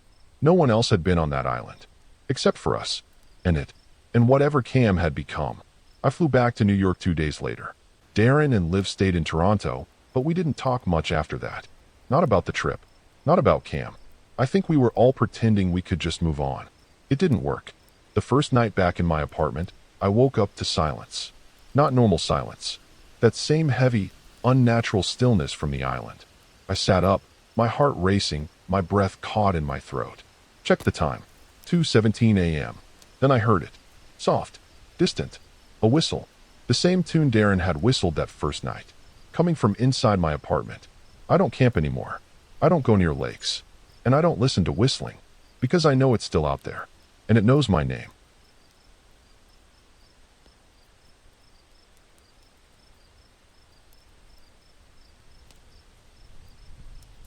I never liked the woods. Something about them always felt too still, too vast, like they could swallow a person whole without leaving a trace. But I wasn't about to admit that to my friends. When Marley suggested we go camping just outside Toronto for a weekend getaway, I forced a grin and said, "Sounds great." In truth, I was dreading it. City life made sense to me. Concrete, lights, crowds. You don't get lost in a city. Out there, in the middle of nowhere, anything can happen. My name is Grant Ezra Holloway, and I was 32 when this happened. I grew up in Seattle, where I was used to damp air and gray skies, but I had lived in Toronto for the past 5 years. I worked in marketing, spent my time in coffee shops, bars, and apartments stacked so close together that you could hear your neighbor's TV through the walls. That was comfortable. That was predictable. But Marley wasn't like me. She was the kind of person who thrived outdoors, who always had a tent in the trunk of her car and could name every tree we passed. She had talked me into this trip, promising it would be just one night at a spot she had found near Mono Cliffs Provincial Park. She and her boyfriend, Jake, were in, along with Ethan, a mutual friend who never turned down a chance to drink beer under the stars. That left me as the only one who wasn't thrilled about the idea of sleeping outside, but I wasn't about to be the one to ruin the plan. We left the city on a Friday afternoon, Marley driving her ancient Subaru packed with gear. The drive was supposed to take an hour and a half, but traffic stretched it longer.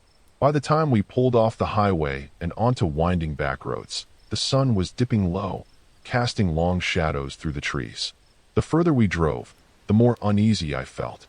Maybe it was just my nerves, but something about the place didn't sit right with me. The trees were dense, their branches curling over the road like skeletal fingers. The radio cut out the moment we left the highway, leaving only the sound of tires on gravel and the occasional laugh from Marley or Ethan. Jake was following in his truck, and when we finally reached the entrance to the park, he pulled up beside us and leaned out the window. "You sure about this spot?" he asked Marley. "Doesn't look like anyone's been through here in a while." "That's the point," Marley said. "We're not camping in one of those touristy areas. I found a more secluded spot off the main trails." That was my first real red flag. I liked the idea of a park ranger within screaming distance. But Marley was already hopping out of the car, stretching her arms, looking completely at home. I forced myself to act normal as we grabbed our gear and started hiking into the woods. The walk wasn't long, maybe 15 minutes from where we parked, but something about it felt longer. The deeper we went, the more the world seemed to close in. The trees swallowed what was left of the sunlight, leaving us in dim twilight even though the sky was still bright. The air was damp, carrying the smell of moss and old wood. I kept glancing back, half expecting to see someone standing at the edge of the trail. Then we reached the clearing. It was too perfect. A wide, flat space surrounded by trees, close enough to a ridge that we had a partial view of the land below. Marley grinned. Told you it was nice. Ethan dropped his bag and pulled out a beer. This is going to be great. I didn't say anything. Something about the place felt wrong. I didn't know why, but the moment we set foot in that clearing, my stomach twisted. It wasn't anything obvious. Just a feeling, like walking into a room and knowing someone had just been there a second before. We set up camp. Jake handled the tents. Marley got the fire started, and I focused on pretending everything was fine. We ate, we drank, we talked. For a while, it felt normal. But as the night crept in, that feeling didn't go away. If anything, it got worse.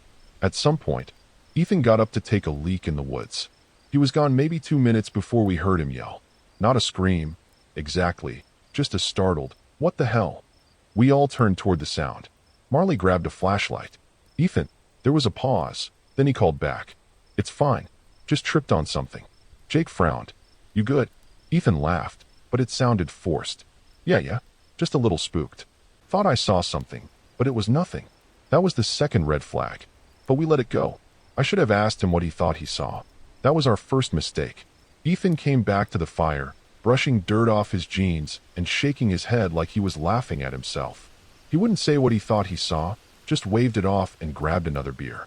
"Just my eyes playing tricks on me," he muttered, but I caught the way his hands were shaking when he cracked the can open. No one pushed him on it. Marley changed the subject, talking about some hiking trip she wanted to do in the Rockies, and just like that, we were back to normal. Or at least, they were. I couldn't shake the feeling that something was off.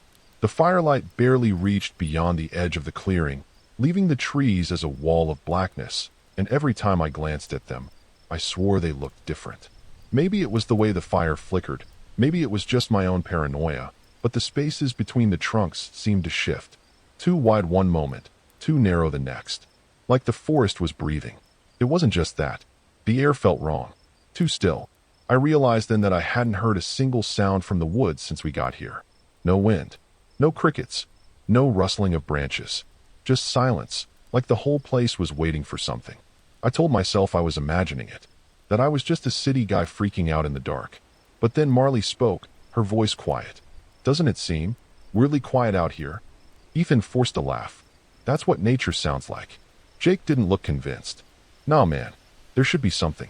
Frogs, bugs, an owl. It's dead silent." We all sat there, listening. Nothing. Just the fire popping and the distant rush of blood in my own ears. Then, from somewhere deep in the woods, came the first sound of the night. A snap.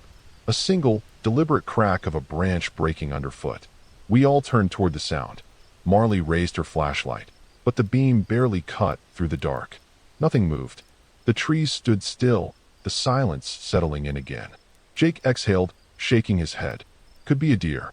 Or a person," Ethan muttered. Marley laughed, but there was no humor in it. Out here?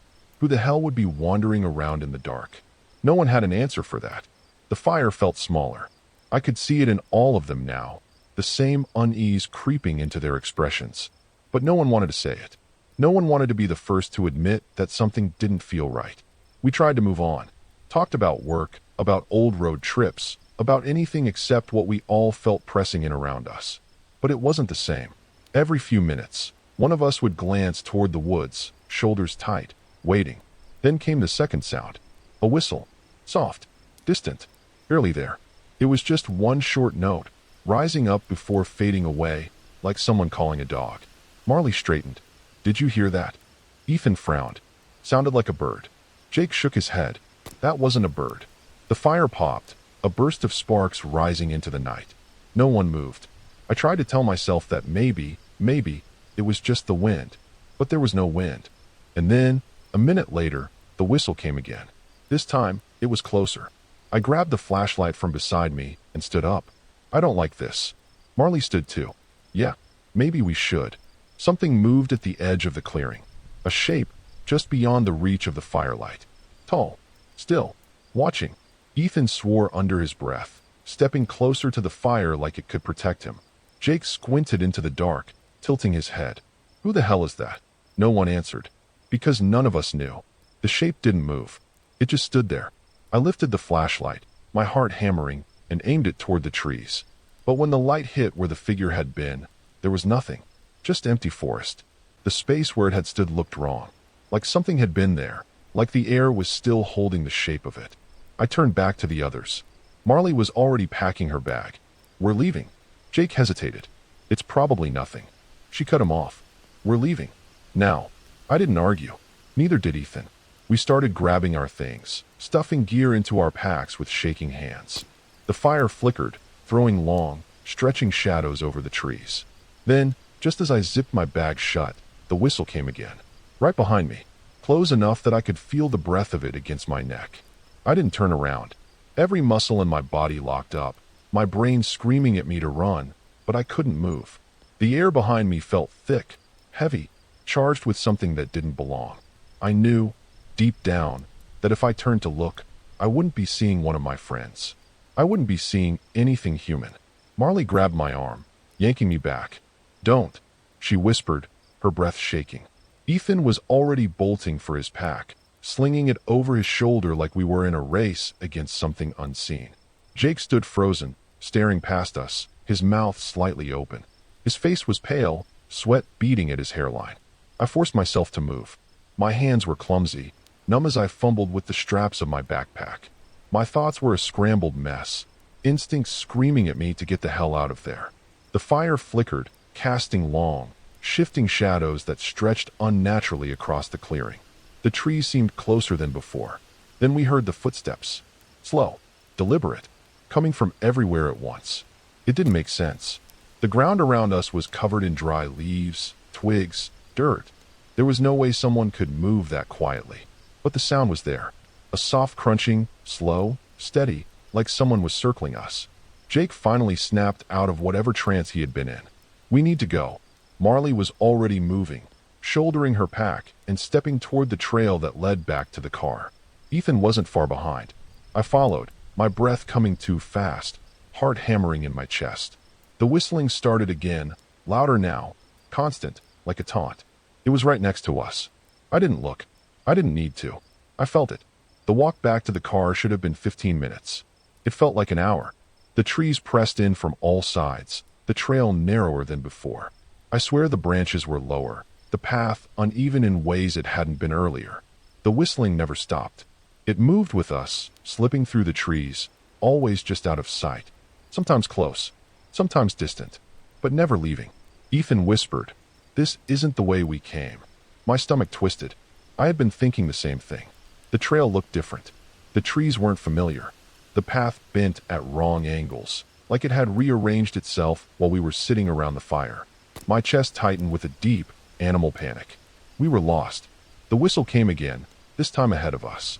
Jake grabbed Marley's wrist. "We're going the wrong way." She shook her head. "No, I swear."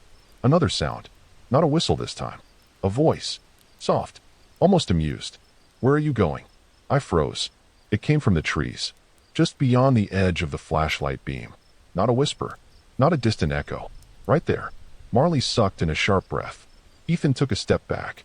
Jake's grip on his flashlight tightened, his knuckles going white. The voice came again. "It's not that way." Slow. Mocking. The flashlight beam flickered. A brief second of darkness. And when it flared back to life, someone was standing on the trail ahead of us. Tall. Still. Smiling. Jake moved first. He turned and ran, grabbing Marley's arm and pulling her with him. Ethan followed, shoving me forward as we crashed into the trees, abandoning the path completely. My lungs burned, my feet catching on roots, branches clawing at my skin, but I didn't stop. I couldn't. Behind us, the voice laughed. I don't remember how long we ran. The car appeared out of nowhere, the parking lot stretching out before us, looking warped and wrong in the moonlight. Jake yanked his keys from his pocket, fumbling with the door as Marley collapsed against the hood, gasping for breath. Ethan turned back toward the trees, his eyes wide, like he was waiting for something to come bursting through. But nothing did. The woods were quiet again. Too quiet. I didn't hesitate. I threw myself into the back seat, Marley diving in beside me. Jake started the engine, tires kicking up dirt, and we sped down the road, leaving that place behind. Nobody spoke. Nobody looked back. Because we all knew. Something had followed us out. The road twisted and turned through the dark, headlights barely cutting through the thick trees pressing in on either side. I could hear Marley's breathing beside me, fast and uneven, like she was trying not to panic. Ethan was in the front seat, gripping the dashboard so hard his knuckles had gone white. Jake's hands were locked on the steering wheel, his foot pressing the gas down harder than he should have on a road this narrow. No one spoke. The air in the car felt wrong, thick and heavy, like the weight of something unseen had followed us inside. I kept my eyes on the side mirrors, half expecting to see someone standing in the road behind us, watching as we sped away. But there was nothing, just the endless dark. Then, from somewhere deep in the woods, the whistle came again. Soft, distant, but we all heard it. Jake muttered something under his breath, pressing the gas harder. The tires skidded slightly as we hit a curve, the car jerking just enough to make my stomach flip. Marley reached for her seatbelt with shaking hands, snapping it into place like she had just now realized how fast we were going. Then the lights flickered. The headlights dimmed for a split second, and the engine stuttered. Not like it was running out of gas, not like mechanical failure. It was wrong. The kind of failure that felt intentional, like something had reached inside the engine and squeezed. The car slowed. Jake swore, slamming his foot against the gas, but the engine resisted. The headlights flickered again, casting strange, stretched shadows across the trees before coming back to full brightness. That's when we saw it, standing in the middle of the road. Tall, wrong, its head tilted at an unnatural angle, arms hanging too long at its sides, its mouth stretched into that awful, impossible grin. Jake slammed on the brakes. The tires screamed against the pavement. The car lurched forward, throwing us against our seatbelts. My stomach shot into my throat as I braced against the dashboard, my pulse pounding so hard I could hear it in my ears. The thing in the road didn't move. For half a second, it was illuminated perfectly in the headlights. The skin was too pale, too stretched, as if it had been pulled tight over bones that weren't quite shaped like a human's. Its arms twitched, its smile widening as the car skidded to a stop just feet away from where it stood. Then the whistle came again, but this time it was inside the car. Right behind us, Marley screamed.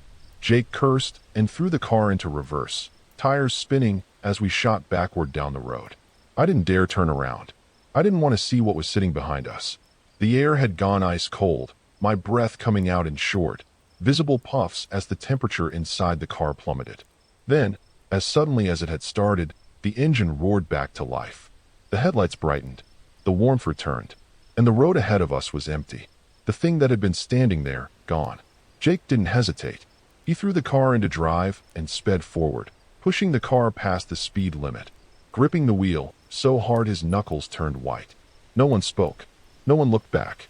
We didn't stop until we hit the first gas station off the highway. Even then, I half expected the lights to flicker again, for the car to refuse to start, for that whistle to slip through the air one last time. But there was nothing, just the hum of traffic, the bright glow of fluorescent lights, the distant sound of a radio playing somewhere inside the store. Like nothing had ever happened, like we had imagined all of it. Except we knew better. We sat in the gas station parking lot for a long time, the engine still running, the doors locked, none of us willing to step outside just yet. Marley was gripping her arms, staring straight ahead like she wasn't really seeing anything. Ethan had his head tilted back against the seat, breathing slow and deep like he was trying to keep himself from breaking apart. Jake just sat there, one hand still clenched around the steering wheel, the other resting on the gear shift like he needed to be ready to drive at any second. Nobody spoke. What the hell could we even say? That we had seen something that shouldn't exist? That we had heard something that followed us? That it had been in the car with us? It didn't make sense, but it had happened. And no matter how much I wanted to tell myself that maybe we were just exhausted, maybe we had been tricked by our own paranoia, I knew that was a lie. I knew because the feeling was still there. That wrongness, that pressure at the edge of my senses, like something unseen was still watching. Like we had left something behind, but it hadn't left us. Eventually, Jake turned off the engine. The silence that followed felt suffocating. I forced myself to open the door, to step outside into the cold night air, and try to convince myself that we were safe now, that we had really escaped. The parking lot was empty except for a single 18-wheeler parked near the pumps, its driver nowhere in sight. The lights from the store buzzed overhead, bright and artificial. It should have felt normal. It didn't. Marley stepped out next, pulling her jacket tight around herself, rubbing her arms even though it wasn't that cold. Ethan stayed in the car. I wasn't even sure if he had it in him to move. Jake lit a cigarette, his hands still shaking slightly, his expression blank. I don't know what the hell that was, he muttered. But I'm never going back there. None of us disagreed. Marley whispered, "We left something behind." Jake shot her a look. "What?" She turned toward him slowly, her face pale, her eyes too wide. "We left. But Cam didn't." My stomach dropped. I had been trying so hard to forget about the voice in the woods, the whistle, the thing wearing a human smile that I had completely erased one crucial fact. We never saw Cam leave. Jake exhaled hard, tossing his cigarette to the pavement and crushing it under his boot. "Cam was never there," he said, his voice tight, like he was trying to convince himself. "It was just that thing, whatever the hell it was. It was never Cam." Marley just stared at him. I looked back toward the road, toward the dark stretch of highway we had sped down to get here, and for a moment, I thought I saw something standing at the edge of the light. Just for a second. Too tall, too still, smiling. Then Jake grabbed my shoulder. "Let's go," he said, his voice sharp, urgent, and I didn't argue. We got back in the car. We drove. We never looked back. I haven't gone camping since. I don't go near the woods. I don't listen to whistling anymore.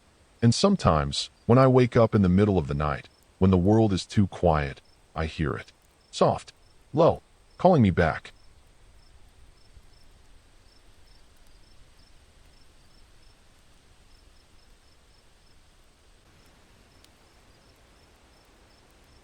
Some places are wrong. You don't need folklore, creepy stories, or old legends to tell you that. Sometimes, you can just feel it. I never believed in that kind of thing before. Thought it was just paranoia, the way your brain tries to trick you in the dark. But then we went camping at Rattlesnake Point, and I learned that some places don't need a story. They don't need a warning. You just know. My name is Cole Thatcher, and I was 26 when it happened. I was born in San Diego, spent my whole life by the ocean, and the closest I ever got to the wilderness was sitting on a patio with a beer in my hand. But after moving to Toronto for work, I started hanging out with people who actually enjoyed nature. That's how I got roped into this trip in the first place. It was supposed to be simple. A one-night camping trip just outside the city, an easy way to disconnect. My roommate, Levi, his girlfriend, Dana, and her friend, Morgan, had planned it. They had been talking about it for weeks. I had no excuse to back out, and I didn't want to be the one who ruined the fun. I should have. We drove out on a Saturday afternoon, the sky overcast, the air thick with that sticky, late-summer humidity that made everything feel heavier. The drive wasn't long, maybe an hour from downtown, but the second we pulled off the main road and into the forested area surrounding the Niagara Escarpment, something in my stomach tightened. The trees looked different. I don't know how to explain it. They weren't dead, weren't rotting, but they felt too still, too perfect. The branches didn't sway, even though I could feel a breeze. The leaves didn't rustle. Everything was just holding its breath. Levi nudged me as we climbed out of the car. "You look like you've seen a ghost, man." I forced a chuckle, just not used to all this fresh air. Dana laughed, slinging her backpack over her shoulder. "You'll survive one night." I didn't argue, but the second I stepped onto the trail, I had the overwhelming sense that we shouldn't be here. The hike to the campsite wasn't long, maybe 20 minutes from the parking lot. The trail was well worn, cutting through dense forest and winding along the edge of the escarpment. Every so often, we caught glimpses of the drop-off, a sheer rock face plunging into the valley below. It should have been beautiful, and maybe it was, but I couldn't shake the feeling that something about this place was off. Morgan walked ahead of me, her ponytail swaying as she hiked. She was the most experienced camper in the group, practically bouncing with excitement as she pointed out different plants, talking about how this area had been used by indigenous groups for centuries. "They say this place was a lookout," she explained. "You could see anyone coming from miles away." Levi snorted. "Until some dumbass falls off the cliff." Dana shoved his shoulder. "Not funny." I stayed quiet, my eyes scanning the trees. The feeling hadn't gone away. If anything, it had gotten worse. The deeper we walked, the heavier the air felt, like we were pushing into something we weren't supposed to enter. I couldn't put my finger on it, but my skin crawled. Then, up ahead, Morgan suddenly stopped. We nearly bumped into her. She was staring at something off the trail, her mouth slightly open. What the hell? I followed her gaze. At first, I didn't understand what I was looking at. It was just a tree, but the bark was stripped in long, jagged claw marks, deep enough to expose raw wood beneath. Levi frowned. A bear. Dana shook her head. There aren't any bears around here. I stepped closer, my stomach twisting. The marks weren't random. They weren't made by something scratching idly at the bark. They were deliberate, deep, straight, parallel, like something had been dragged across the surface over and over. Maybe it's just old, Morgan said, but she didn't sound convinced. We kept walking. I didn't say anything, but I started noticing more of them. More trees with the same deep scratches. Some had chunks missing, like something had torn into them. Others had smaller markings, almost like tally marks. I kept telling myself it didn't mean anything. That was my first mistake. The second mistake came when we reached the campsite. It was a clearing set back from the main trail, a flat patch of dirt surrounded by thick trees. There was a fire pit already built, a few large logs arranged around it like benches. Like someone had been here before. Morgan dropped her bag. See? Perfect. I forced a smile, but something in my gut twisted. The fire pit wasn't the weird part. It was the logs. They were too clean, too neatly arranged, like someone had just put them there. Levi and Dana started setting up the tent, laughing, joking around. Morgan pulled out a portable stove, talking about making dinner. I was the only one who noticed the footprints. They were faint, pressed into the dirt near the fire pit. Not ours. Barefoot, deep, leading away from the camp, into the woods. I didn't say anything. That was my second mistake. I kept glancing at the footprints. They weren't old. The edges weren't softened by time or rain. They looked fresh. I could almost picture the moment they were made, someone, or something, walking barefoot across the clearing, stopping just before stepping into the fire pit. Then Morgan called my name, snapping me out of it. You good? I forced a nod. Yeah, just tired. She didn't press. None of them had noticed the footprints, and I wasn't about to be the paranoid guy who freaked everyone out. Maybe I was just seeing things. Maybe I was looking for reasons to be uncomfortable. I told myself that until the sun went down. The fire crackled, sending orange sparks drifting into the air. We sat around it, drinking, eating, trying to relax. Levi told some dumb story about sneaking into concerts. Dana leaned against him, laughing. Morgan pulled out a flask, offering me a sip. I took it, mostly to give my hands something to do. Then the woods went silent. I don't mean normal silence. I mean the kind of dead, suffocating stillness that makes your brain scream at you that something is wrong. No wind, no insects, no rustling in the undergrowth. The fire felt too loud, each crack and pop echoing like gunfire in the sudden quiet. Dana frowned. What happened to the crickets? Levi waved a hand. They're probably just. A sound cut him off. A whistle. Soft. Slow. Coming from deep in the woods. We all turned toward the trees, every muscle in my body tensing. It was distant, almost melodic, rising and falling in a way that sounded too controlled to be the wind. Morgan whispered, "Did one of you hear that?" I couldn't breathe. Levi forced a laugh. "Just some hiker messing around." I shook my head. "There's no one else out here." No one spoke after that. We sat there, staring into the darkness, listening. The whistle came again, closer. And then, beneath it, I heard something else. Footsteps. Slow, careful, crunching against the forest floor. Coming toward us. Levi grabbed a flashlight and aimed it into the trees. The beam flickered across the trunks, lighting up nothing but emptiness. No movement. No animals. Nothing. He exhaled. Probably just an echo. Then we heard the breathing. It came from the other side of the clearing. Low, ragged, just past the firelight. Dana shot to her feet. "We need to go." Levi hesitated. "It's nothing." Morgan shook her head. "No, we're leaving." I didn't argue. We started grabbing our things, shoving gear into bags, moving too fast, too frantic. The woods still felt wrong, like something was watching, something was waiting.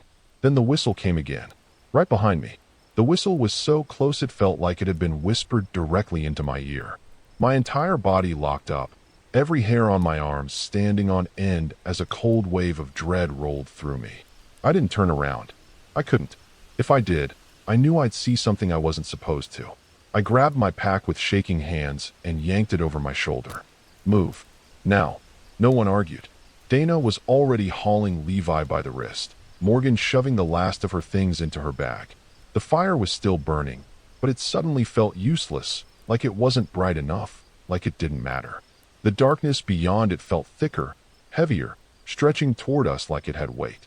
Levi grabbed the flashlight again, swinging the beam wildly across the trees as we stumbled toward the trail. Nothing, just trees and more trees, but the feeling of being watched was unbearable, pressing against my skull like a vice. The whistle came again, this time ahead of us, cutting through the unnatural silence like a knife. Morgan swore under her breath, stopping short. "It's on the trail." My stomach lurched. We were trapped. The car was back that way, but if that thing, whatever it was already ahead of us, then turning back might be just as dangerous as staying put. Then the breathing started again. Not ahead of us. Behind. Right at the edge of the firelight, so close I could almost feel it against my skin. A slow, wet, rattling inhale, like something dragging air into lungs that hadn't worked in a long time. Levi turned the flashlight back toward the campsite, the beam shaking in his hands, and that's when we finally saw it. A figure stood just past the fire. Not moving, not blinking, just watching. It was tall, far too tall, its arms hanging too long at its sides, its head tilted at an unnatural angle, like it was studying us. The light barely reached it, but I could see enough. The mouth, the stretched, unnatural smile. It didn't belong on a human face. It was too wide, too sharp, the corners of its lips curling like they had been pulled by invisible strings. The whistle came again, this time from its mouth. A sound that should have belonged to a person but didn't. Levi dropped the flashlight. He didn't mean to, but his hand went slack, his breathing shallow. None of us moved. We couldn't. The fire crackled, casting flickering shadows across its too still form. Then, slowly, the thing raised one arm and pointed. At Morgan. She screamed. That broke the spell. Dana grabbed her and pulled, and suddenly we were running. Full sprint, crashing through the trees, tripping over roots, our packs slamming against our backs as we tore blindly through the dark. The trail didn't matter anymore. The car didn't matter. All that mattered was getting away. The whistling didn't stop. It followed, not from one direction, but from all around us. It moved impossibly fast, slipping between the trees, ahead, behind, closer, closer. I could hear my own heartbeat in my ears, hear Morgan sobbing, hear Dana gasping for breath, but I didn't stop. I couldn't stop. Then Levi tripped. He hit the ground hard, the impact knocking the wind out of him. Dana screamed his name, doubling back, but I grabbed her arm before she could. No, my own voice didn't sound like mine. It was raw, desperate. I knew if she went back for him, we'd lose her too. But Levi wasn't screaming. He wasn't even trying to get up. He was staring at something above him. I risked a glance back. It was standing over him, looking down, its head tilted even further, as if considering something. And then it leaned closer, like it was listening, like it was waiting. Levi finally screamed, and that was enough to make my legs move again. I ran. Dana ran. Morgan ran. None of us looked back. The parking lot appeared suddenly, the cars right where we had left them, like we had stepped back into reality in an instant. We threw ourselves inside, slamming the doors, locking them, our breathing ragged, our hearts hammering. Levi wasn't with us. Dana was screaming at me to go back. Morgan was sobbing in the back seat. I didn't move. I couldn't. My hands were locked around the steering wheel, my whole body trembling. Then the whistling started again, right outside the car, right by the window. I turned, slow, too slow, and there was Levi, standing just outside, his face pale, his eyes wide, smiling, that awful, stretched smile that didn't belong to him. I threw the car into reverse. Levi didn't move, just stood there, watching, smiling. I hit the gas, tires screeching, and we tore out of there, leaving him behind. Leaving it behind. Or at least, that's what we thought. The drive back to Toronto was a blur. None of us spoke. Morgan was curled up in the back seat, shaking so hard I thought she might pass out. Dana had stopped crying, but her hands were clenched in her lap, knuckles white, her gaze locked on the road ahead.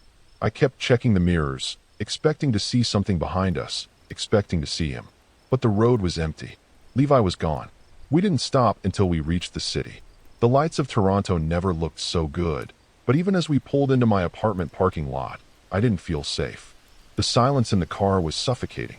It felt like something was still with us, like we had carried it back without realizing. Morgan finally spoke, her voice hollow. We left him. Dana shook her head, her breathing uneven. That wasn't him. None of us wanted to believe it, but we knew. That thing in the woods, the thing with the too wide smile, the whistle, the way it just watched. It had taken Levi. Or maybe Levi had been gone long before we ran. I couldn't sleep that night. I sat on my couch with all the lights on, staring at my phone, waiting for it to ring, waiting for a text from Levi, something, anything. But my phone stayed silent.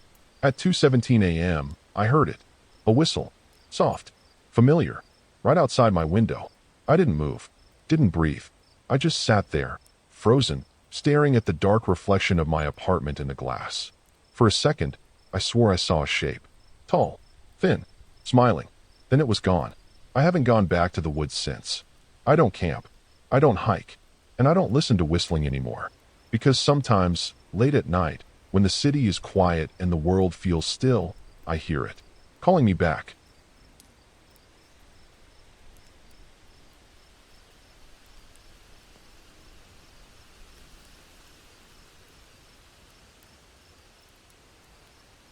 Some things aren't meant to be found. I never believed that before. I thought everything had an explanation, that every strange story could be rationalized, that fear was just our brains playing tricks on us.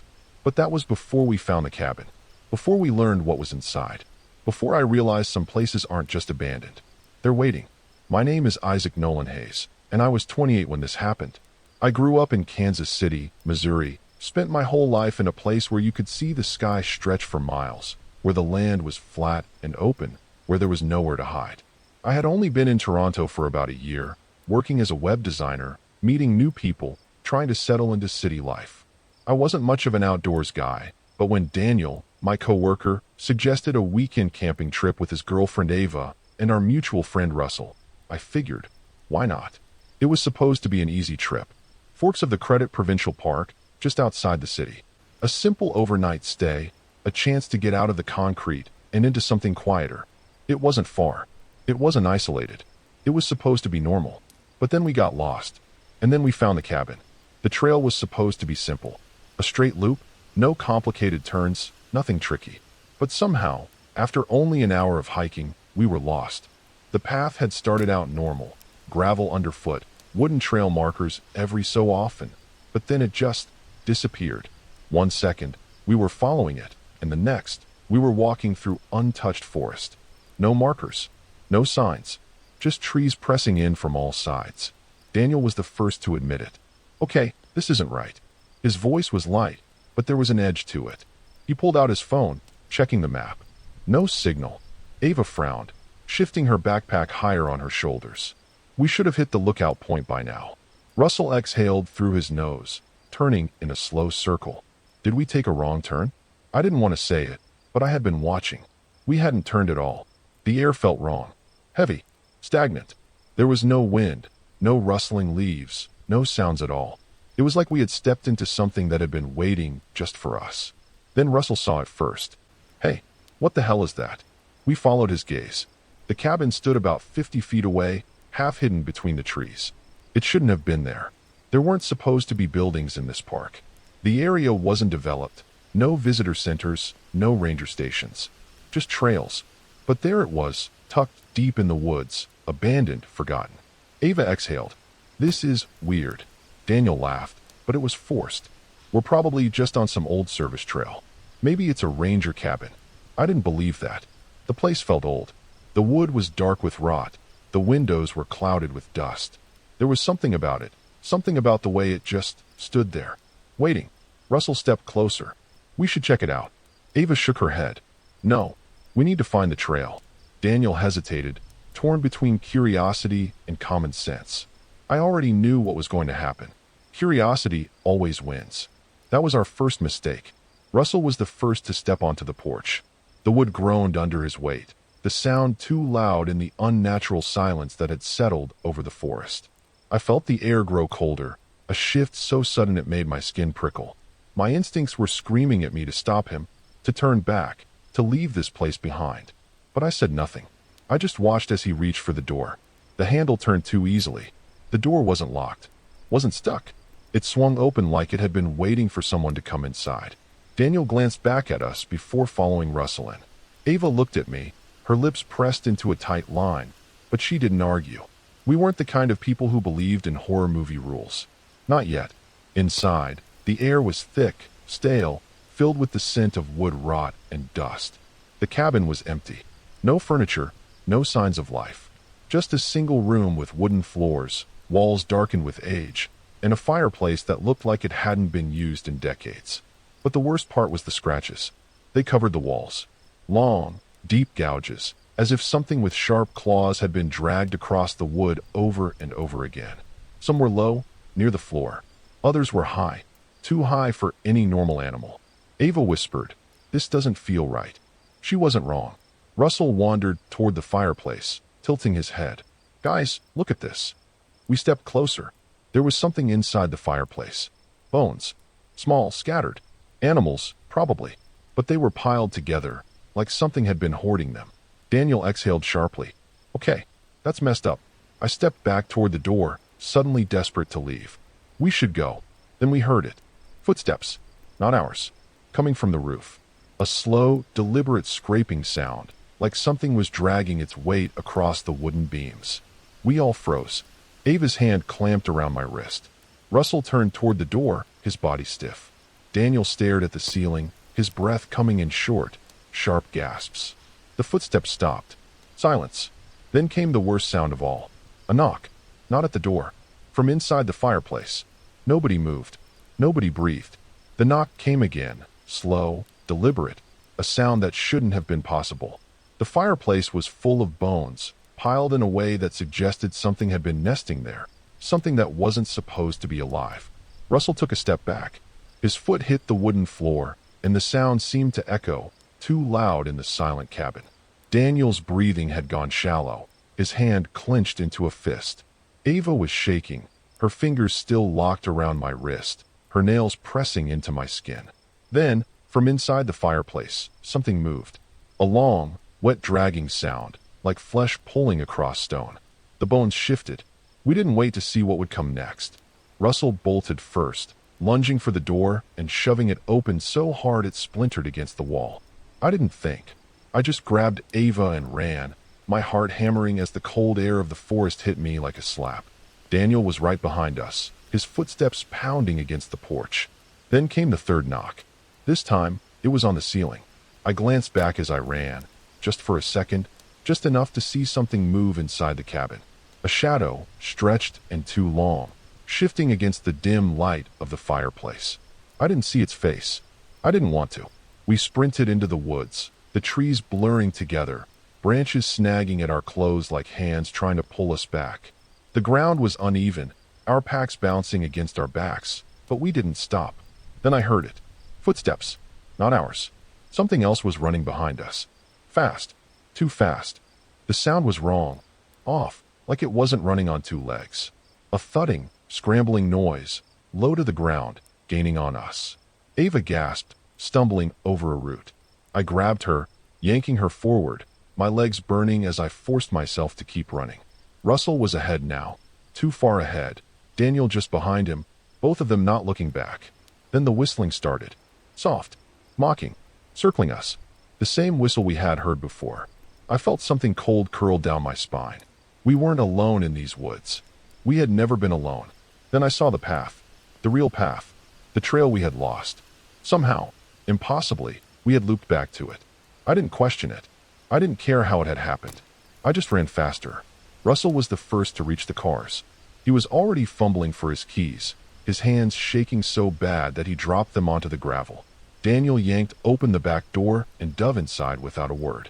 Ava and I weren't far behind, the three of us piling in as Russell finally managed to start the engine. Then we heard it. From the trees. Right at the edge of the lot. A knock.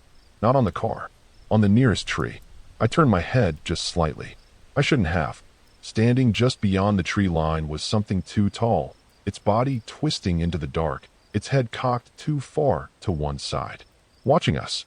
Smiling. Russell slammed the car into reverse, the tires kicking up dirt as we sped out of there, gravel skidding under the wheels. Nobody spoke. Nobody looked back. And for a while, the only sound was the engine, the tires grinding against the road. Then, faintly, from somewhere far behind us, the whistle, one last time, calling us back. We didn't stop driving until we saw the lights of the city. The roads that had once felt empty and endless now felt like salvation. The dull orange glow of streetlights finally breaking the grip of the darkness that had swallowed us whole. The silence in the car was thick, but no one dared to break it. Not yet. Not while we could still feel it. The weight of something unseen. The sense that we had barely made it out. Russell pulled into a gas station, killing the engine, but keeping his hands locked on the wheel like if he let go, something might pull us back. Ava exhaled sharply, her breath hitching at the end like she had just remembered how to breathe. Daniel sat with his head in his hands, shoulders rising and falling too quickly. I just stared ahead, at the reflection of us in the windshield. We still looked like us, but something was different. Then Russell spoke, his voice hoarse. "We're never talking about this." Ava shook her head slowly. "We left something back there." Daniel swallowed hard, rubbing his face. "No, something let us go." We sat there for a long time, listening to the sounds of the city, to the normal noises of life. It should have felt safe. It didn't. Because even though we had made it back, even though the nightmare was miles behind us, something in me knew. It wasn't over. We had stepped into something we weren't supposed to find. We had entered a place that didn't belong to us. And we had walked away. But I don't think we were supposed to. I never went camping again. None of us did. We drifted apart after that. Not because we wanted to, but because we couldn't pretend. We couldn't look at each other without remembering, without feeling it. And sometimes, late at night, when the world is quiet and the shadows stretch just a little too far, I hear it. The knock. Soft. Familiar. Coming from inside the walls.